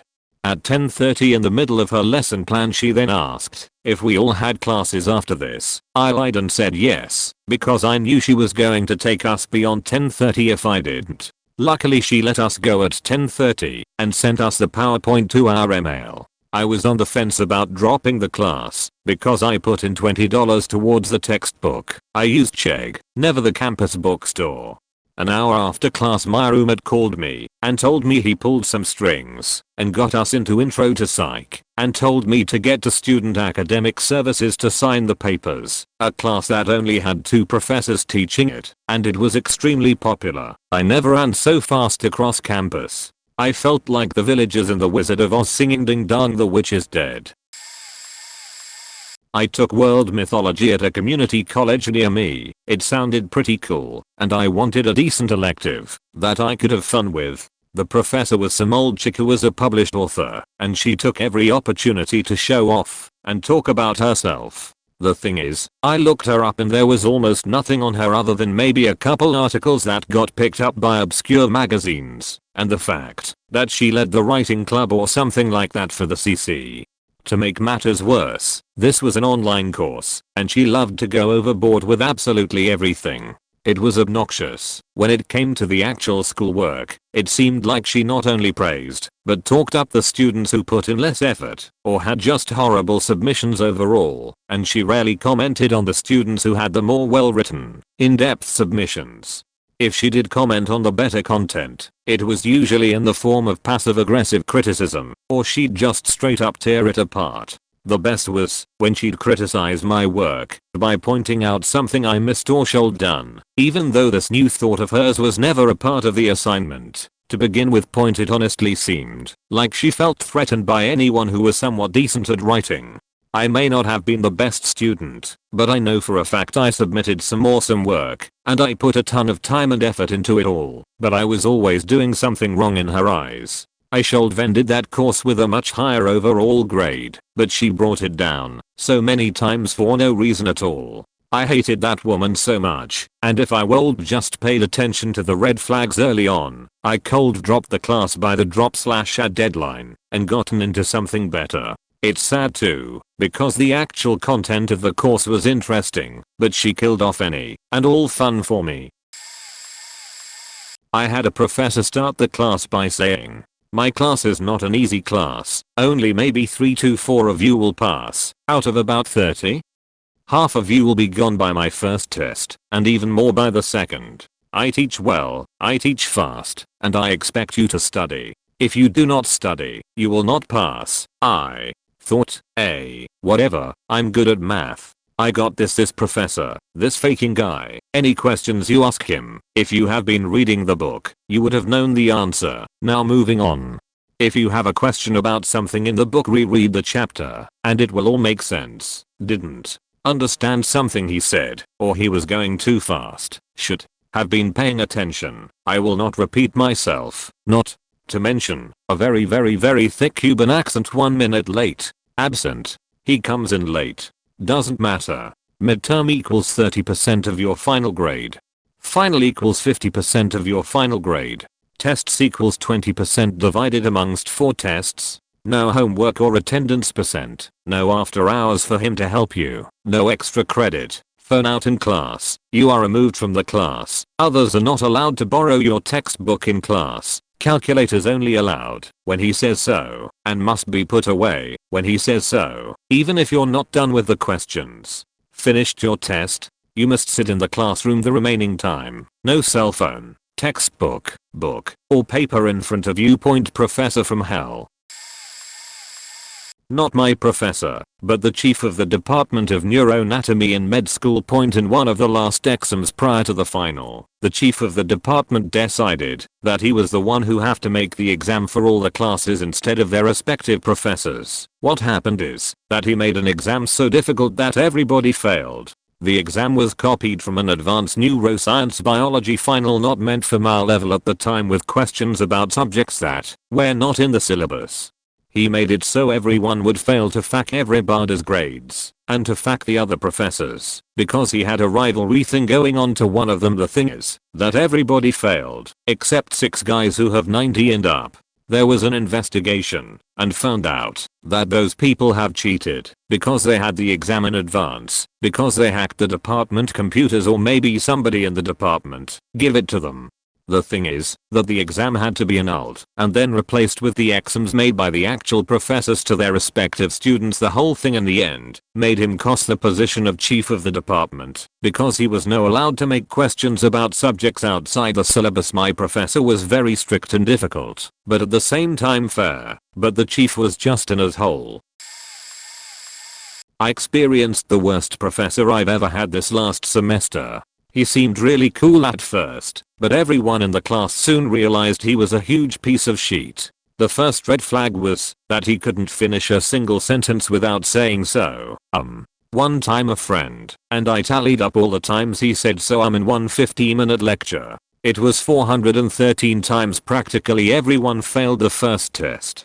Our overall average was a 47. He showed up 15 minutes late because he forgot to print the tests and then put every copy of the test up at the front of the room and told everyone to come and get them. There were 150 plus people in that class, so we all stood in line to start our tests for another 10 minutes. Now we only have 25 minutes to take a 50-question test. But don't worry, he says, just go to number 33 instead of all the way to 50. But there were 4 different versions of the test. So some people got the question who wrote the Great Big Universe song, Animaniacs, while other people got incredibly hard questions that we never talked about in class and weren't on the review. Even though the review really didn't matter anyway, he posted it at 4 PM Thursday afternoon when our test was at 10 AM Friday morning. He never answered a single email anyone sent him. In the end, I found out I couldn't drop the class because I'd lose several scholarships if I didn't take 15 hours TLDR. If a teacher shows up late to your first test, can't conduct a lecture to save his life, and never responds to your emails, drop that beach. No teacher gives feedback/grade every project in this course, said my teacher, after I didn't understand why I got a low grade and couldn't see by myself what I'd messed up in my past projects throughout the semester. Texted my friend about it, told me that her teacher in the same course always gave feedback, and my teacher in the higher level of the course did too. Even if it was true for some faked up reason, it's still faked up. How am I supposed to learn from my mistakes if I don't know what they were? She did go through 2 projects with me, and even then I couldn't understand her. And even then, had like 2 weeks on me to try to fix the questionable problems. Nothing changed. Also, teachers who have discussion/debates as one of their, and as most important, projects, but the obligatory category is something really boring and daily. Once, we had love as a category. All other projects are neither obliged to be written with fantasy or any kind of originality, but they still try to teach you how to write in an interesting way, and failing. And, I have to say this, having you writing an interesting and scary story under an hour, and the grading will have to do with your grammar and use of adverbs. No pressure. We are not trying to become news journalists, and this course is mandatory. Make languages and writing/speaking fun and creative, without the student having to be the next Shakespeare, Luther King or Dickens to get an A. Or maybe I'm just pissed off after always having good grades in this course, only to fall down to a D, and feeling like my writing sucks, after building my tiny self-esteem up from thinking it was better than average. TLDR, don't give feedback teachers. Boring discussion/debates teachers. Me having self-esteem issues about only being the first 4 letters of Dickens' writing. One of my professors had the entire lesson in a huge as packet for us to work out of. You'd think this is awesome at first until later we found out we basically taught ourselves. Me being already horrible at math dropped the course immediately as I learn better when someone acutely teaches another professor. I heard rumors about being a hard ass and favoring the women in the class. Dude would flunk you if he didn't like your face sort of thing. I did all of my work, wrote plenty and even tested this by copying exactly what the book said about the question word for word, and he'd still give me points off on my test. Dude retired last year, and I'm glad. Last one was one where it was a history course, which I barely passed because she was such a hard ass on grammar and whatnot. I almost failed due to my reports not being in the format she wanted for the papers. All of my information was correct, and she'd take so many points off for commas and other assorted things being out of place. I even argued that this isn't English class, and I demanded that I be graded based on the work I do and not her nitpicking teaching methods. I had to go to the dean about this one, and he favored me in the end. Good guy. Point. My lesson to all you first time college students: listen to what your fellow students have to say about professors. If the majority say that he/she is funny and amazing to work with, chances are it's true. Point. If they all say they are biased towards something or someone in general, or have a particular method that really hurts people in the end, listen to them. Again, majority don't lie most of the time. I had this one professor who said, if you forget to raise your hand before speaking more than 2 or 3 times in the whole semester, you'll not only be kicked out of the class, resulting in a failing grade or at least wasted tuition depending on when it happened, but you'll also be reported to the dean for being disruptive. I did occasionally forget to raise my hand, which until then hadn't really been much of a problem, and it was after it happened once that she told me about this rule. I ended up dropping the class the semester after that. When I was trying to register for my classes, it wouldn't let me because it said there was some kind of hold on my account, without any explanation given as to why. Eventually we found out it was because she had reported me to the dean anyway for something similar, and I had failed to respond to the email the dean sent me requesting to meet with me about it. I didn't notice it when it came, probably because it got mixed in with all the mailing list crap I couldn't unsubscribe from about campus events and stuff I don't care about. Luckily, when I did end up meeting with the dean, she was very reasonable. Right away she was surprised that I wasn't the disrespectful student she had made me out to be, and then when she saw who had made the report, she was not at all surprised. Apparently making frivolous reports like that was a common problem with that professor. Surprisingly, she has glowing reviews on Rate My Professors. I don't remember what her reviews were like back when I took the class, so hopefully that's because she improved. The first class we met, my COMM 101 Professor 1, made it very clear she was a rubric stickler. Pointed out that her oral presentation grading rubric had a section for appearance, and she said she has docked points knowing it would drop them a letter grade to a D before, because they weren't wearing business casual shoes too. She said she had gone to arbitration before with a student that accused her of giving the student a bad grade because the student was white, but the student lost. 3. She said she actually was not a professor, but worked in the admissions office, and was asked to lead this class for she would not be attending the once a week class every week, and would have her friends substitute sometimes 5. At this point she encouraged people who didn't like any of that to leave now, and drop her class. I can't explain why I didn't drop it. At that point I felt like this must be some kind of test to weed out quitters, but up until my first presentation I thought I would be fine.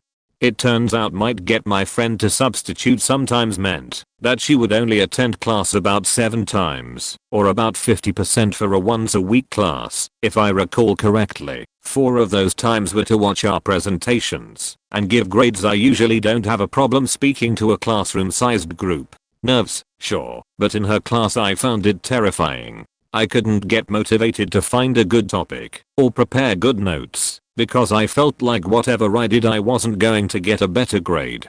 So yeah, I earned that D in COMM 101 and met the requirement for my degree. If your professor condescends the course. Point. I had a professor tell us she was studying neuropsychology, but then chose accounting because she wanted a real challenge. She would cart in an old school backlight projector and make us take notes on her decaying notes from the 80s. She also registered herself under both a maiden and legal last name, so she appeared as 2 separate professors in the listings on day 1. About 5 people in a class of 60 walked out pretty furious, and we had no idea what was going on. First exam I thought it was just me. Second exam I started looking at the logic in the exams. Third exam the class was down to 10 people and the final nobody showed up for, and the course was cancelled. That would be a 100% failure rate. The professor was incapable of designing a course curriculum, an exam that made sense, and when confronted with the fact the whole class failed she said accounting was difficult. One example of a FUBA question on the exam was, is chart of accounts a list of accounts? which is both true and false. A chart of accounts is a list of accounts that are active. I put false because it lacks specificity and got it wrong.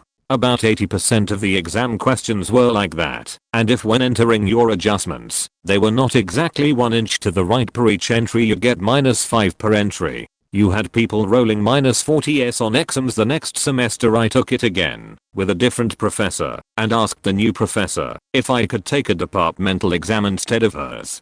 She was confused. Then I told her who my previous professor was, and she was very distraught. I took the midterm and the final, made 100s on both, and attended 0 classes. I had another professor like that as well in managerial accounting. I organized the students and complained to the dean, to which he didn't seem to think there was a problem until students basically started correcting the professor during the course. Once again we asked for a departmental exam to be made, aced it, and told that professor to screw himself.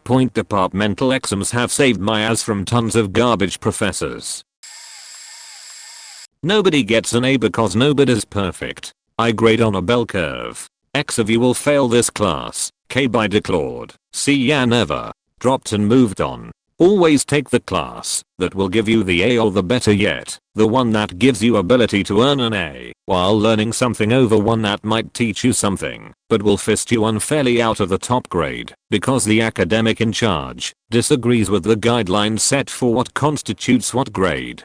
As a side note, I put effort and hours into study when I have to, but if you're giving me a test that doesn't actively count toward my grade or help me majorly for an upcoming assessed piece of work, I ain't doing much for it or anything. If I have other coursework that counts for my grade point priorities, you can focus on actually learning stuff in a real workplace, because in the workplace, nobody gives a shit about what grade you got in school, but you'll be measured immensely by what you can do and know. Very few, if any, workplaces assess your competency, grades you, then gives you corresponding workloads, and pay as a result of your score you can achieve. But that college grade will follow you the rest of your career, or at least until the first proper job. They won't care if you learned more than an idiot with an A, if you've got that B or C on your record.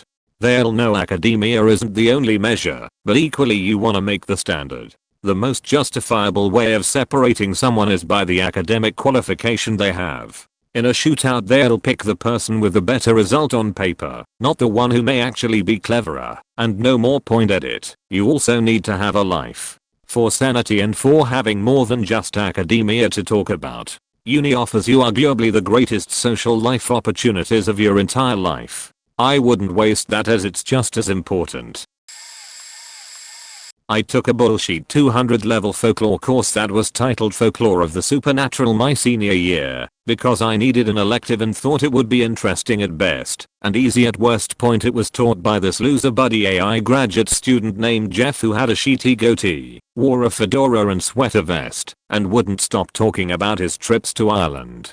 The actual prof would only lecture maybe twice a month. The people in the class were essentially freshmen/sophomore students who seemed fresh from the worst high school theater club you can think of. I instantly butted heads with the AI and hated the overall framing of the class. I wanted objective analysis of supernatural folklore throughout history. Instead, I got lectured about how we need to respect supernatural experiences and treat them as though they are fact.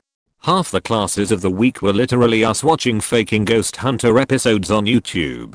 It was a joke. Concurrent to this course I was taking a 400 level philosophy course about ethics that was taught by a PhD in the field, who was widely respected. We analyzed ethical responses to the phenomenon of changelings that led to murders in Ireland/Scotland as late as the 1980s in that course, and how the concept of moral relativism when dealing with these situations can be very harmful and perpetuate violent practices based solely in ignorant beliefs of the supernatural. One day, during one of Jeff's bullshit fairies could be real ! 11 lectures I decided I had had enough and brought this up. He tried to undress me as some sort of hateful atheist that needed to be more open-minded. It was stupid and ended up with me looking like some sort of evil prick. I ended up getting a B in the course as I admittedly put it on the back burner in favor of more enlightening classes. I was surprised I did that well considering how much I made it clear that the entire course was horseshit.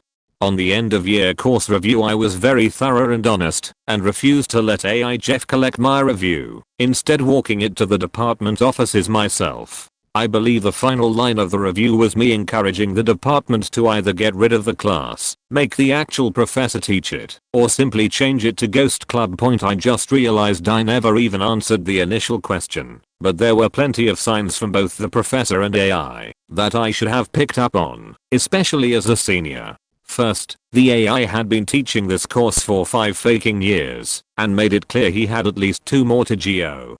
Like, dude, move on. Finish your graduate program. Christ. Second, the shitty-ass professor who was never there was the author of all of our textbooks. This is totally fine in many circumstances, but these books were terribly made, and essentially could be described as coffee table books for your weird aunt. I didn't buy them week 1, a good tip for anyone in undergrad, unless it is an essential course in your primary field of study. Wait to see how the books are going to be factored in, before buying them right away, and didn't need them at all whatsoever. Third, the faking fedora, goatee, and sweater vest. 3 days into class. Teacher, how many of you build computers? 2 hands go up, mine and another. Teacher, awesome. Later, teacher, motherboard being projected on the wall points to PCI slots and these are where your RAM goes. Me, confused, but figured it's a motherboard old as dirt so maybe I'm wrong. We had to match it to the picture on our worksheet. Teacher, points to RAM slots these are where your expansion cards go. Me, promptly raised hand to correct her. Teacher, no, pokes the plastic supports on either side that slot into the sides of RAM sticks when slotted down these are the pieces that hold in your expansion cards. See. Asterisk BREIF light argument that ends in the teacher getting agitated. Me, huff other kid who builds computers, pointing at me nodding telling me I'm right. Finally, validation, I got 99.6% in this class. Not that it mattered, but the reason I didn't get 100% still pisses me off. We had a final composed of questions students pulled from the book with their corresponding answers. Questions were put on the left and answers were shown on the right with letters next to them, so that you could match them. 2 of the questions were you need to connect to the internet, and to connect to the internet you need. The answers were network card which are primarily obsolete, and modem. I got them //. Didn't matter that the question was the same and the answers were right. I got them faking backwards pissed me the fuck off. Didn't make any difference, but pissed me off. The course was computers in manufacturing, but may as well have been computers for old people. All the info was obsolete and our projects consisted of using the Microsoft Office programs and creating something out of a template provided by default in the program. On the first day she told us to buy a flash drive if we didn't have one. Turns out it wasn't because we immediately needed one to save things to. It was because she wanted to teach us how to plug it in and access it. Easiest class ever, but also one of the most useless and frustrating. I had a professor that was strangely unspecific about what she wanted us to do for our papers until the day we handed them in. She would tell us to do one thing, then on the day it was due say we were supposed to do something else. I was apparently one of the only students struggling in her class, and I love the subject matter, mythology tying into modern writing. Not sure if she hated me / my writing style, or if she was giving further instructions to everyone else via email or something. But I dropped the class after I got my first paper back. She had said that she wanted us to compare a modern movie with the myth it was based on. Never have I had so much anxiety caused by a teacher who otherwise seemed pretty cool. Had a philosophy teacher who made up very strange examples without tying them into what we were learning. Still have no idea what the moon being made of cheese or cavemen writing on the walls to tell each other to go to the grocery store have to do with classical philosophers. I actually didn't drop the class and somehow managed to get an A. I have no idea why. I have also had tons of teachers say that they want students to understand the material, then test purely on memorization. I really hate those classes because you go into the tests expecting something different from what you get. And the teachers who think you have time for 2+ hours of homework from them, and the ones that sell their own books, and the ones that have no idea what life outside of school is like. There are so many different types of bad professors.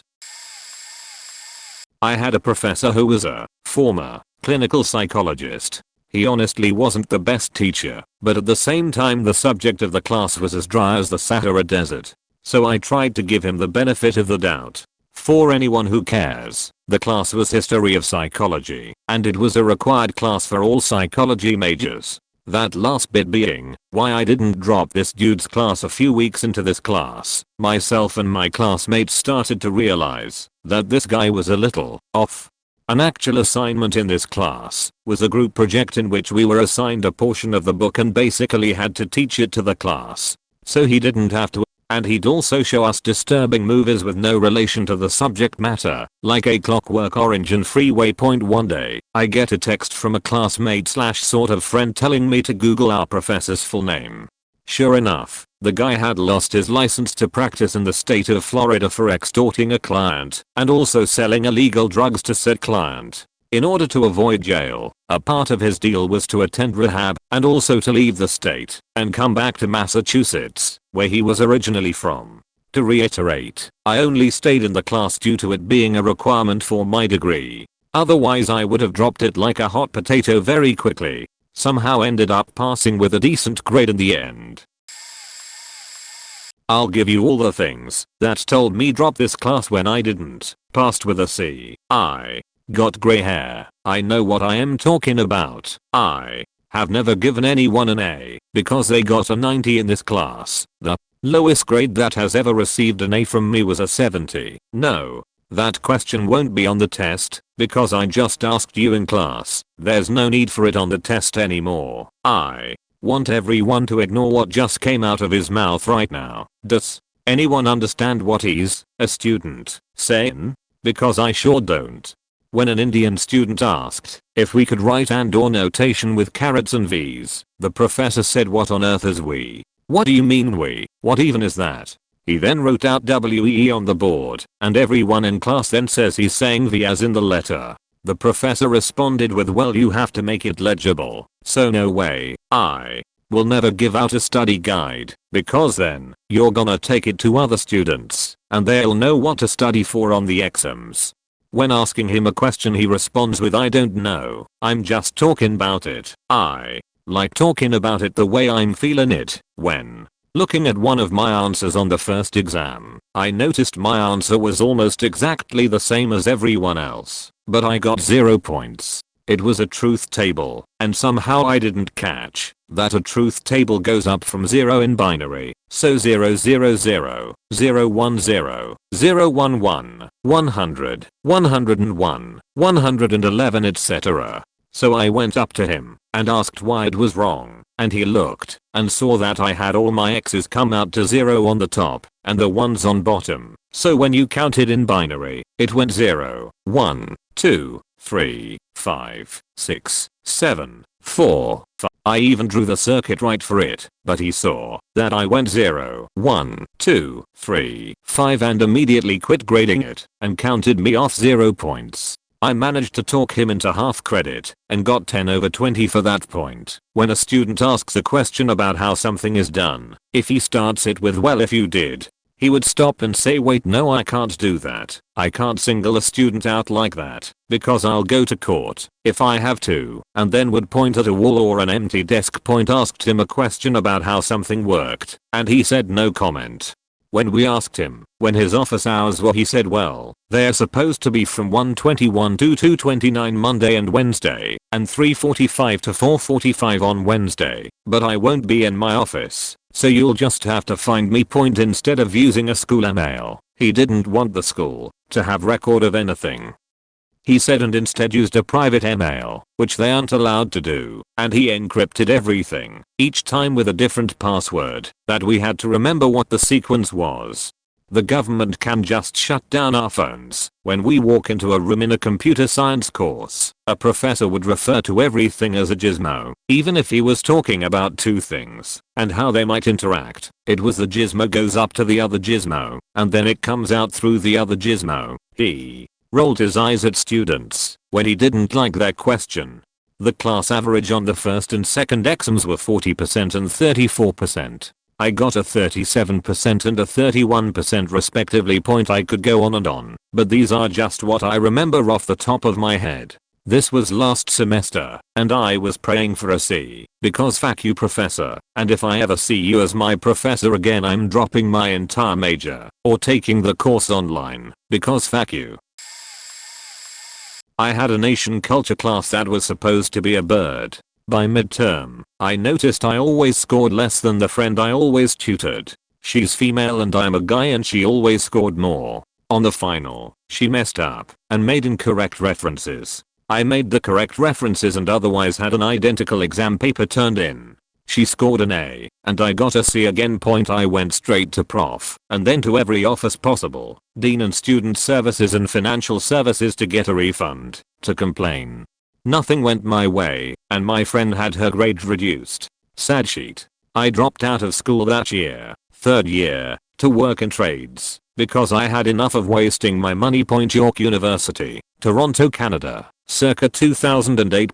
I should drop this class the moment I got my first test back, in which my friend scored higher than me despite copying my work. But I thought she got favorable treatment, rather than me getting shit on. Turns out, prof was both favoring women, only the pretty ones, and cheating on guys that he thought challenged his alphaness. TLDR, if the prof has an assignment before the drop date and doesn't grade accurately, I understand what a bell curve is, and this guy just plopped girls up top and guys down lower. Drop the class. You won't even know if you know your stuff in a class like that. Though in my bigger classes, I just tried to befriend the TARs. I admit I was never exactly an ethical student, but I always felt discriminated against in post-secondary. I did college before I wasted 3 more years at uni.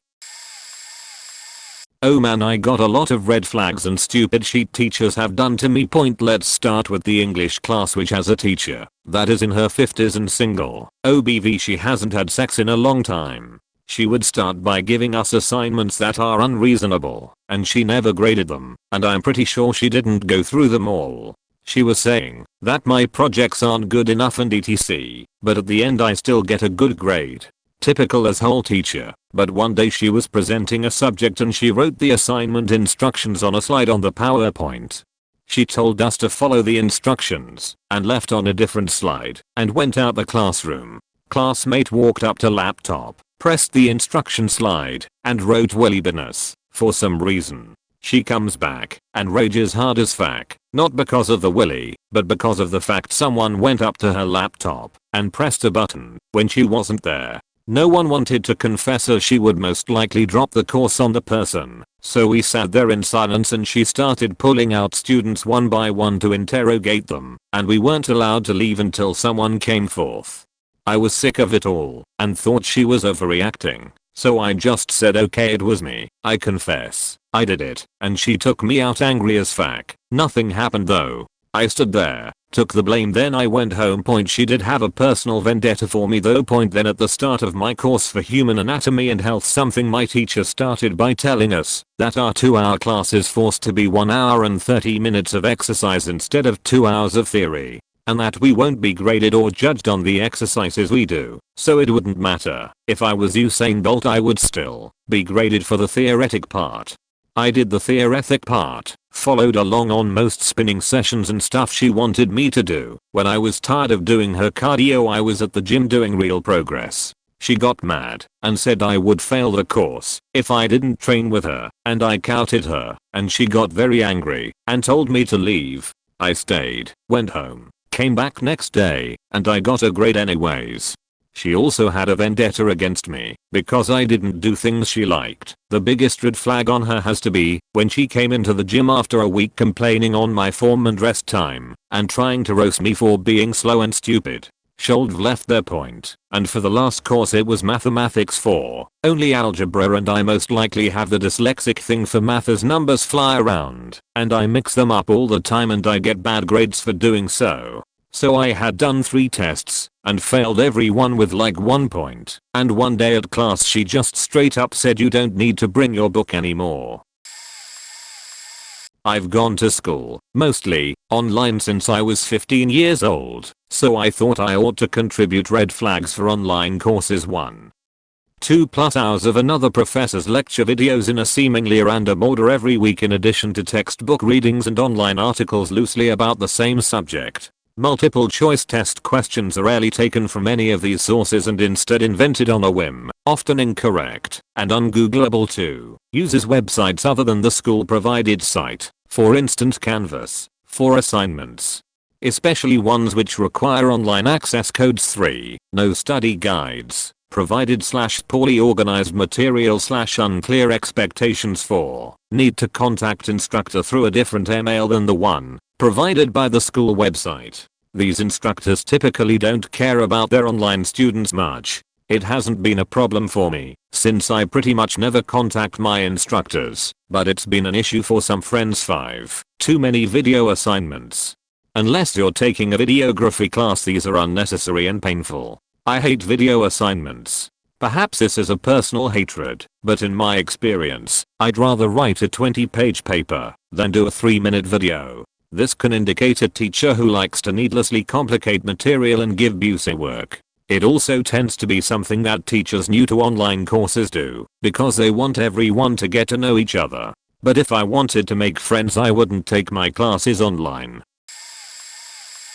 I took a class on developing affordable housing in business school that was co-taught by a law school professor. The real estate professor was good in the first class, but the law professor went for left-wing economics and spent 20 minutes trashing Milton Friedman amongst other social justice topics, and I dropped it immediately. It was a class with B school, law school, and public policy school students, and it was clear that we were the only people that could do math. This was an issue as we were broken into teams with 2 each, and we had a massive project to create regarding a fictional housing development. This was setting up to be a situation where I'd have to do everything, so I bagged it. It was also a night class and my commute was a minimum 90 minutes each way, as well in a very high traffic area of West LA, so life is too short for that. As for lessons learned, I'd say that if the course is technical and the content is political, that is not a good combination. Also, as the collaboration seemed cool on the syllabus, the project was far beyond the experience of my teammates as they were freaking out about it on day 1. I'd done a few already, so I felt like I didn't need the brain damage of taking on this project with so much dead weight. The idea that I'd have to sit in traffic for this privilege was unthinkable. So there's that. I had a couple classes with a professor who was so arrogant about pretty much everything he did. He taught a required methodology class as well as a few different classes on WWII. He was in the same class as Obama when they both got their JD at Harvard. I don't know what on earth drove him out of law into teaching history courses at a mid-level school in Georgia, but whatever it was clearly hanging over him, because he would bring it up that he was in the same class as Obama just about every other class. What made me immediately drop his class was the first paper he had us do. I will admit I'm not the greatest writer, but I grasped the concepts very well. He assigned a book to read as well as a 12-page paper in the first week. That's a good bit for an undergrad class, but okay, nothing I couldn't do. I turn it in. 2 days later he has somehow graded all 25 to 30 of these 12-page papers as well as whatever he assigned in his other classes. My grade was simply a 50 for putting in the effort, but an F because I didn't understand the concepts of the book. My buddy, who I discussed the book at length with over a couple lunches, got an A. Another girl who I shared a few classes with got a C. However, she has a 4.0 and excels in pretty much everything she does. We just figured he assigned grades based on skimming. He was head of the department, so I couldn't really go above him very easily, and since he was the head, his office hours were extremely limited, and he refused to talk to me about the paper. So I just dropped him. The other class I should have dropped was taught by a very sweet hippie lady, but she assigned a paper from a peer-reviewed anthropology journal on the first day of class, and gave a very in-depth quiz that took 30 of the 75 minutes of the second class. Everyone in the class failed because we are undergrads, and we have no clue what to do with a peer-reviewed journal at that point. Her reaction was, "I'm very sad that nobody was able to do the work like I assigned." I got a C in that class, and I spent every Thursday in her office making sure I was doing everything I could to stay up to speed. The workload she gave to undergrads was outrageous. The 3 worst professors I had. Professor for a weed out course was completely arbitrary in his grading. I saw a guy who had earned a 97% in the course get a C grade simply because the professor didn't think he had earned an A. Professor was hired because another department in the same college had hired her husband, and the terms of his employment had reportedly included hiring his wife for a professorship. She would have 150 slide PowerPoints for a 90-minute class, read 45 of them before time ran out, and could not answer any questions on the subject without consulting a stack of notes and taking 5 to 10 minutes. Our 1-hour lab exams had 8 pages of technical requirements we were supposed to accomplish. On one exam, the high score was 22 out of 236 possible points. The dean had to be contacted so that the exam would be curved. And my favorite part was when an acquaintance of mine ripped her source code for a homework assignment. It was a coding course, and then changed the variable names to things that made sense, and then submitted it as his own. He got a D and the professor ripped his code as being terribly disorganized and ineffective without realizing it was her own point. Professor had to have been at least 80 and was showing signs of dementia. He actually knew the stuff very well, but his ability to focus on teaching was so compromised that we once spent an entire lecture counting the ceiling tiles.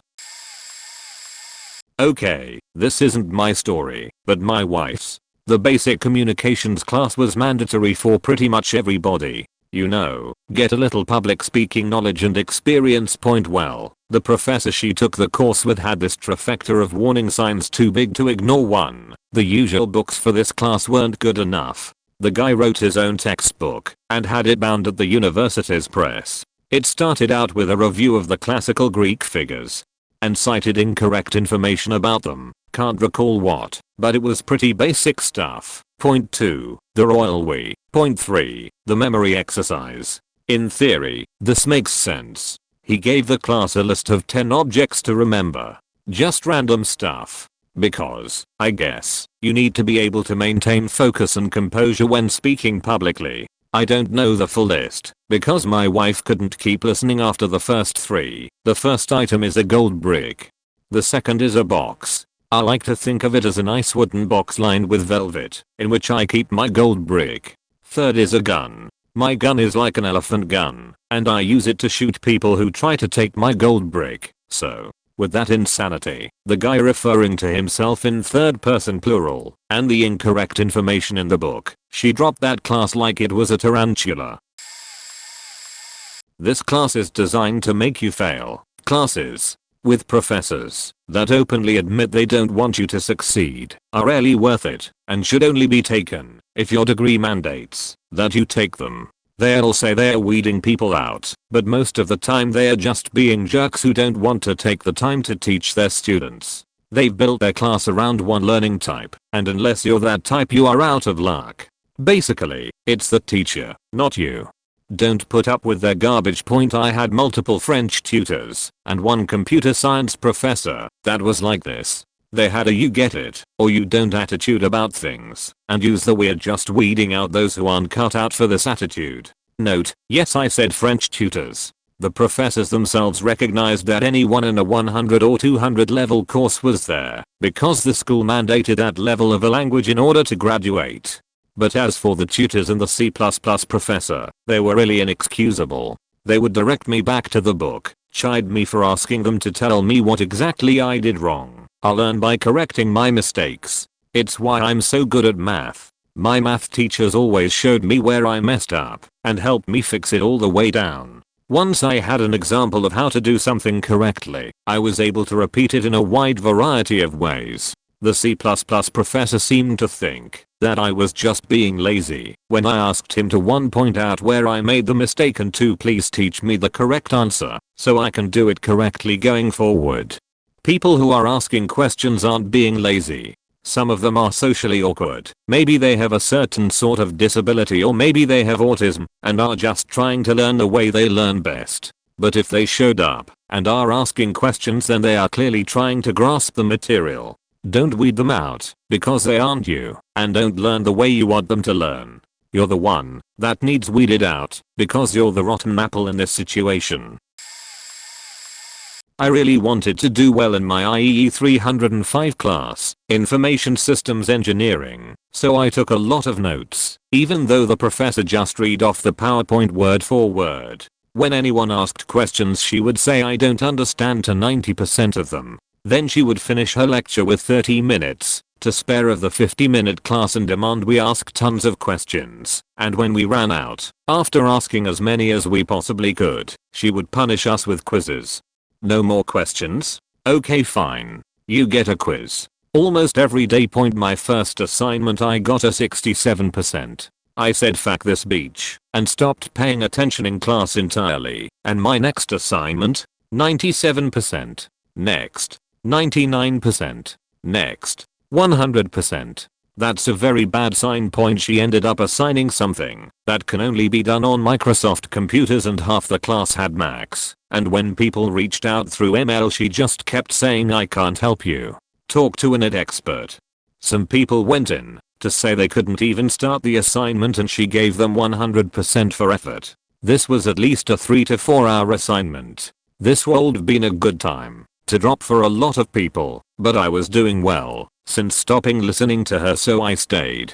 I wrote an email saying what I would have done. Could I have had access to a Microsoft computer? I had no idea how to do it. I just based my plan on the PowerPoints. She gave me 60 points. We only had 4 projects, so that's a big deal. When people got 0 over 00 point, what made me pretty mad was during a quiz once with 100 plus students in the class, this A plus student threw a piece of paper in the trash from 15 feet away and whispered yes and made a fist because he was excited. She walked over and said, what is this? Making fist, what is back? Quote, yes. And he smiled and said, I got my trash in from here. And she said aha and glared and took his quiz away early. Point, piece of shit woman. You bet believe I destroyed her in her review. I got an A, but it was because she was a sheet teacher. Oh, excuse me, professor.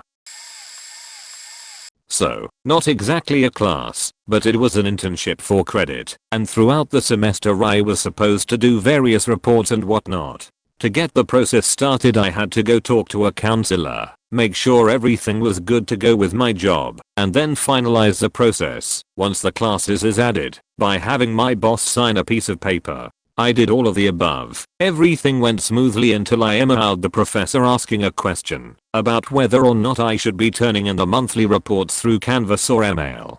First email he replies and says, who is this? You have to go through the application process. First off, I already did. At this point I've talked to 3 counselors until it got approved. I emailed him back saying there must be a mistake because everything is already taken care of and I'm enrolled in the class. I ended my email with what should have said best, my name. Instead I accidentally typed beat, my name. He replies back with a 1-word sentence telling me I'm wrong and should drop the class, and ends the email beat, his name, to mock an honest typo. Here's where it gets intense.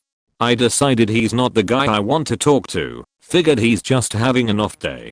So, I call the counselor who enrolled me into the internship program. She then tells me I need to call him and tell him that he is mistaken and that I have done all the necessary steps. Okay, this will be fun. I call him, tell him who I am and what my concerns are, and he says you shouldn't be taking this class if you can't follow simple instructions. And so we got into a yelling match. I told him that I followed every step of his faked up system and he's the one that's incompetent and that he's a piece of shit, before hanging up as he began a rather livid response. I then reported his as, which did nothing, and left a sheet review on Rate My Professor to hopefully help people steer clear of him. To top it off, the council started being a beach to me too and taking his side, even though they both knew I was 100% in the right. Was the most angry I have ever been through my college experience. To put the icing on the cake, first week of school I'm stepping out of the elevator while he's stepping in, and we made eye contact that could have stopped the world spinning on its axis. I thought we were literally going to throw down then and there. Anyway, don't let professors degrade you because they think they are always right, because chances are they aren't. Pardon my typus and formatting. I'm on my phone. TLDR got into a yelling match over the phone with a professor because of his faked up enrollment system. dropped class fast as you can blink after calling him a piece of shit. How they lay out projects, etc. over their course point. When I was in senior year in high school I had to take economics for whatever reason. Some heavy things were going on in my personal life, and I hit a depressive streak. No motivation at all. It caused me to miss a paper my economics teacher, Mrs. M, had us write. Normally, it'd be fine. I'd work my grade back up from there with tests, quizzes, homework, other projects, etc. Except for the fact that she didn't put any other large projects or anything substantial in that quarter. It was a half-year class split into 2 quarters. In fact, the paper wasn't even graded and put into the system until after the quarter ended.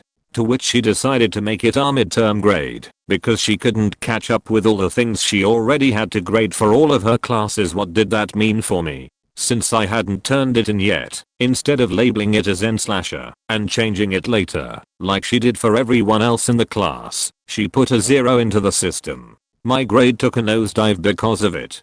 How does a student who averages an A/er explain an 8 on a progress report? That's right. And 8. As an 800ths.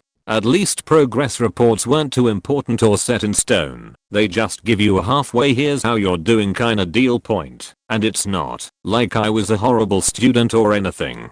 In fact, after I saw the 8, I studied hard to make up for it. I got perfect scores on everything in the last quarter. Every test and quiz. I did all the homework. I participated in all the classes.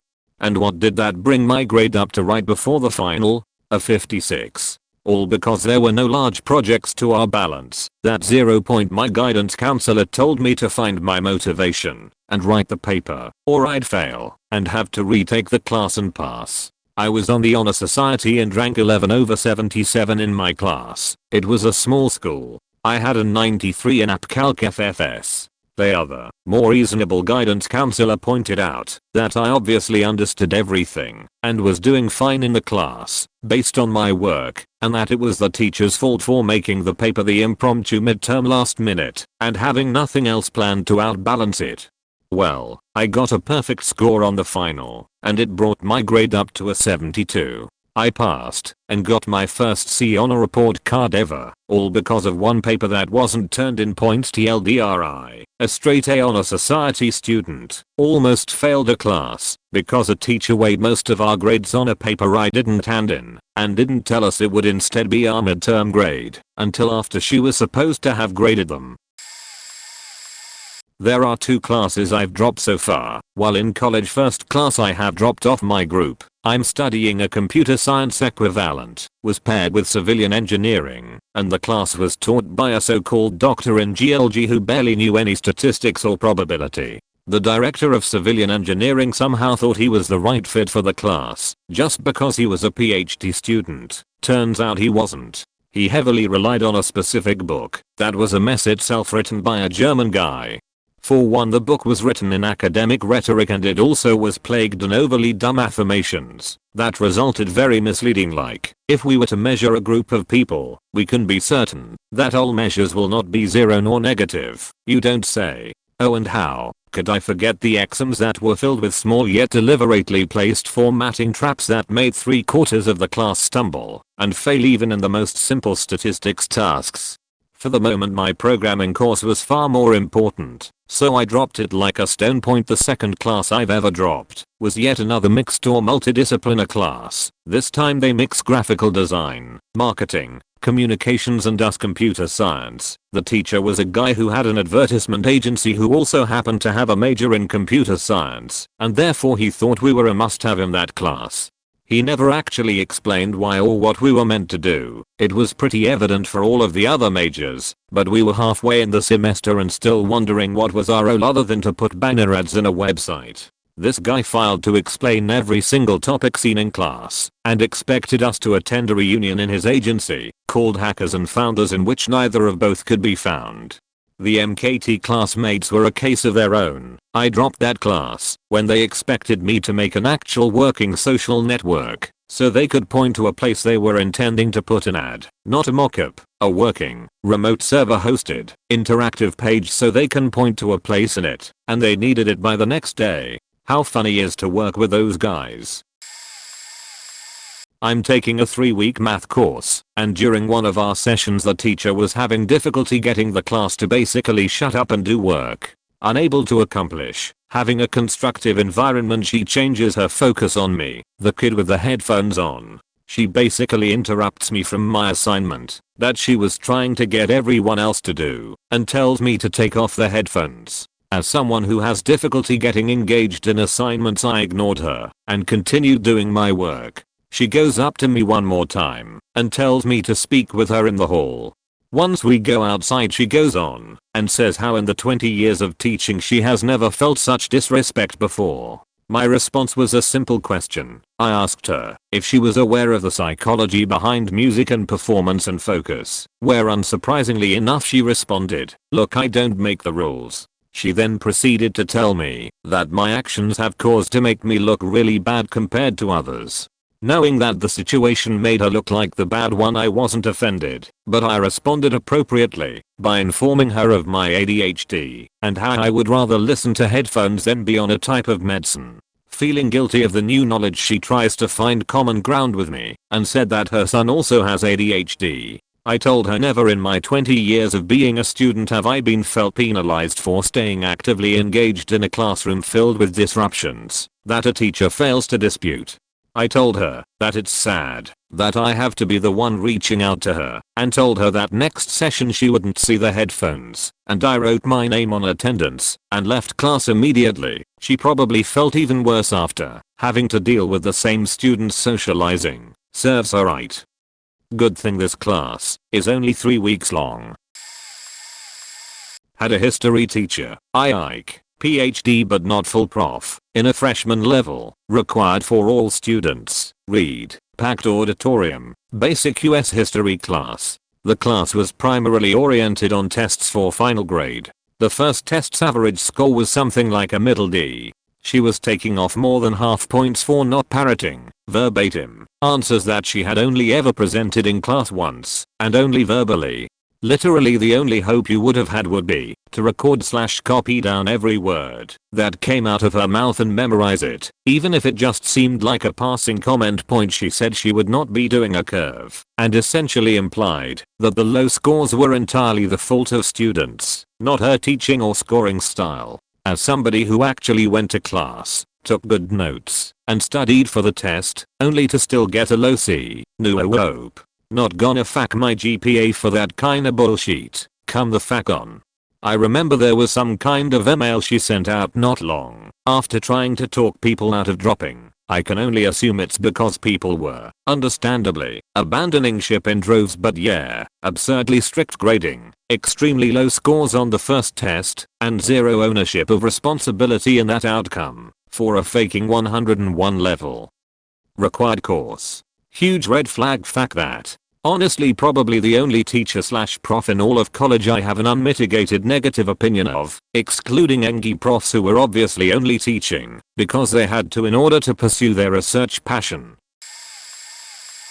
I signed up for a drawing class and the teacher seemed sweet and nice and ditzy in that artsy sort of way. I remember as she was doing her introduction she said, "I don't know why, but a lot of people drop out after the first or second class. I don't know if it's me or the class, but I tend to lose quite a few students." I kind of shrugged and thought maybe she was over exaggerating or something. She didn't seem bad at all. Well, I learned over the course of the class that she tended to talk a lot, which wouldn't have bothered me so much if she didn't completely lose focus/direction and over explain while going through the class assignments.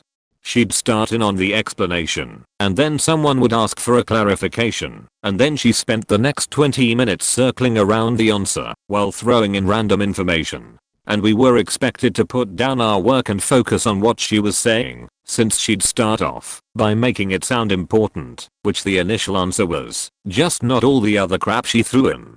She wasted nearly an hour of our first class over explaining, and this was a once a week, 5 or 6 hour class. I had never met someone who was so extreme in that sense. I dropped that class before I could subject myself to more of her scatterbrained over explanation points, so I definitely say a red flag is the teacher straight out letting you know on your first class that students normally drop for some reason. That reason will become apparent eventually. Just hope it's within the dropping period. I had a Chinese professor for geology class my first year of college. The guy was pretty much impossible to understand, and even if he was speaking perfect fluent English he only spoke in whispers. I really can't recall a single thing I learned during the lectures, and he just told us to read the book. When students did bad he would just say my tests are based on national average. We also had labs where he wouldn't talk or give any instruction and we just had to play with rocks and figure out what we had to do for our lab on the computer. At a certain point I just stopped going to class, and I never took the final exam yet somehow I got a B. Literally the grades on average were so terrible that I missed the majority of assignments and got a good grade.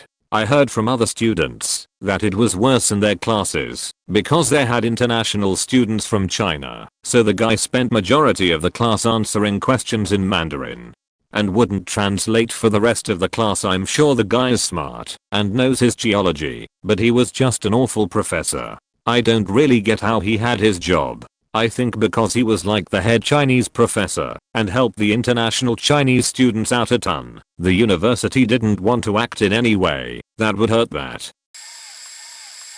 This was a high school teacher unfortunately, so we couldn't drop the course, but she was the worst in so many ways. History teacher for junior and senior year is pregnant and will be taking the spring semester off. Part of that class is a giant paper you write over the 2 years of class. We had gotten out topics approved first semester junior year. First draft was due the first week of the second semester. In comes the permissive as we called her. She was going to start teach a freshman and sophomore history the next year and had just finished her masters, so she was a substitute teacher for that semester. We turn in our papers the first week and assume it'll be a week or two at least before we get them back, since she had to grade 50 papers that were all ranging from 30 to 50 pages on various topics.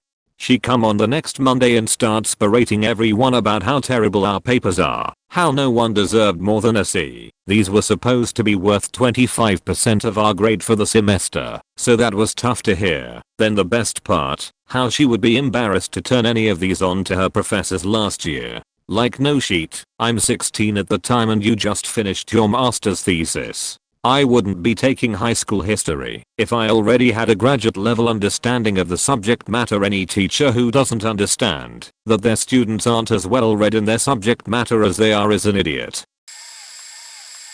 I needed to take one more general education credit, so I wanted to take a history class since I really liked it, but took AP courses in high school, so I didn't need to take the basic ones when signing up for classes. I saw history of modern, so I thought it was history of modern civilization or something. Well, it turns out it was history of modern philosophy, which was as exciting as it sounds. The classroom was underneath the auditorium, which is a very strange place.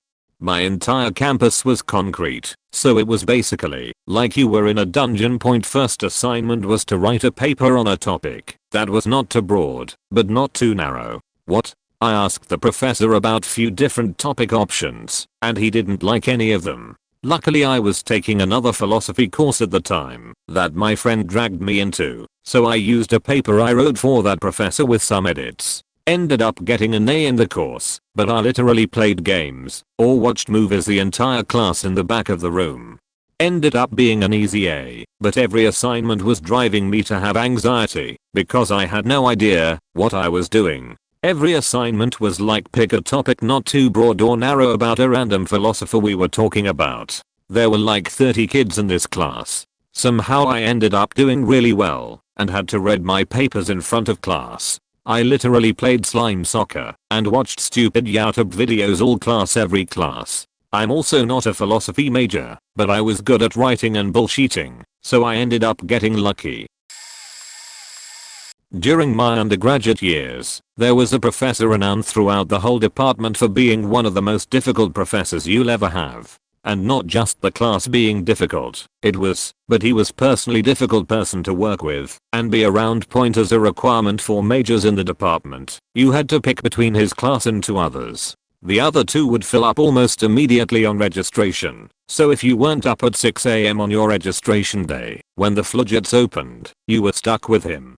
Among his gems, his office hours were by appointment only, and any attempts to get an appointment would result in a one-line email. Talk to the tar about this. I don't know of anyone who successfully got to see him in his office hours. If you showed up at his office unannounced, he did not handle that well. He threatened to call campus security on one of my friends who had a question. Happened to be walking by and spotted him going into his office. Most classes the first day is just going over the syllabus and general Q/er.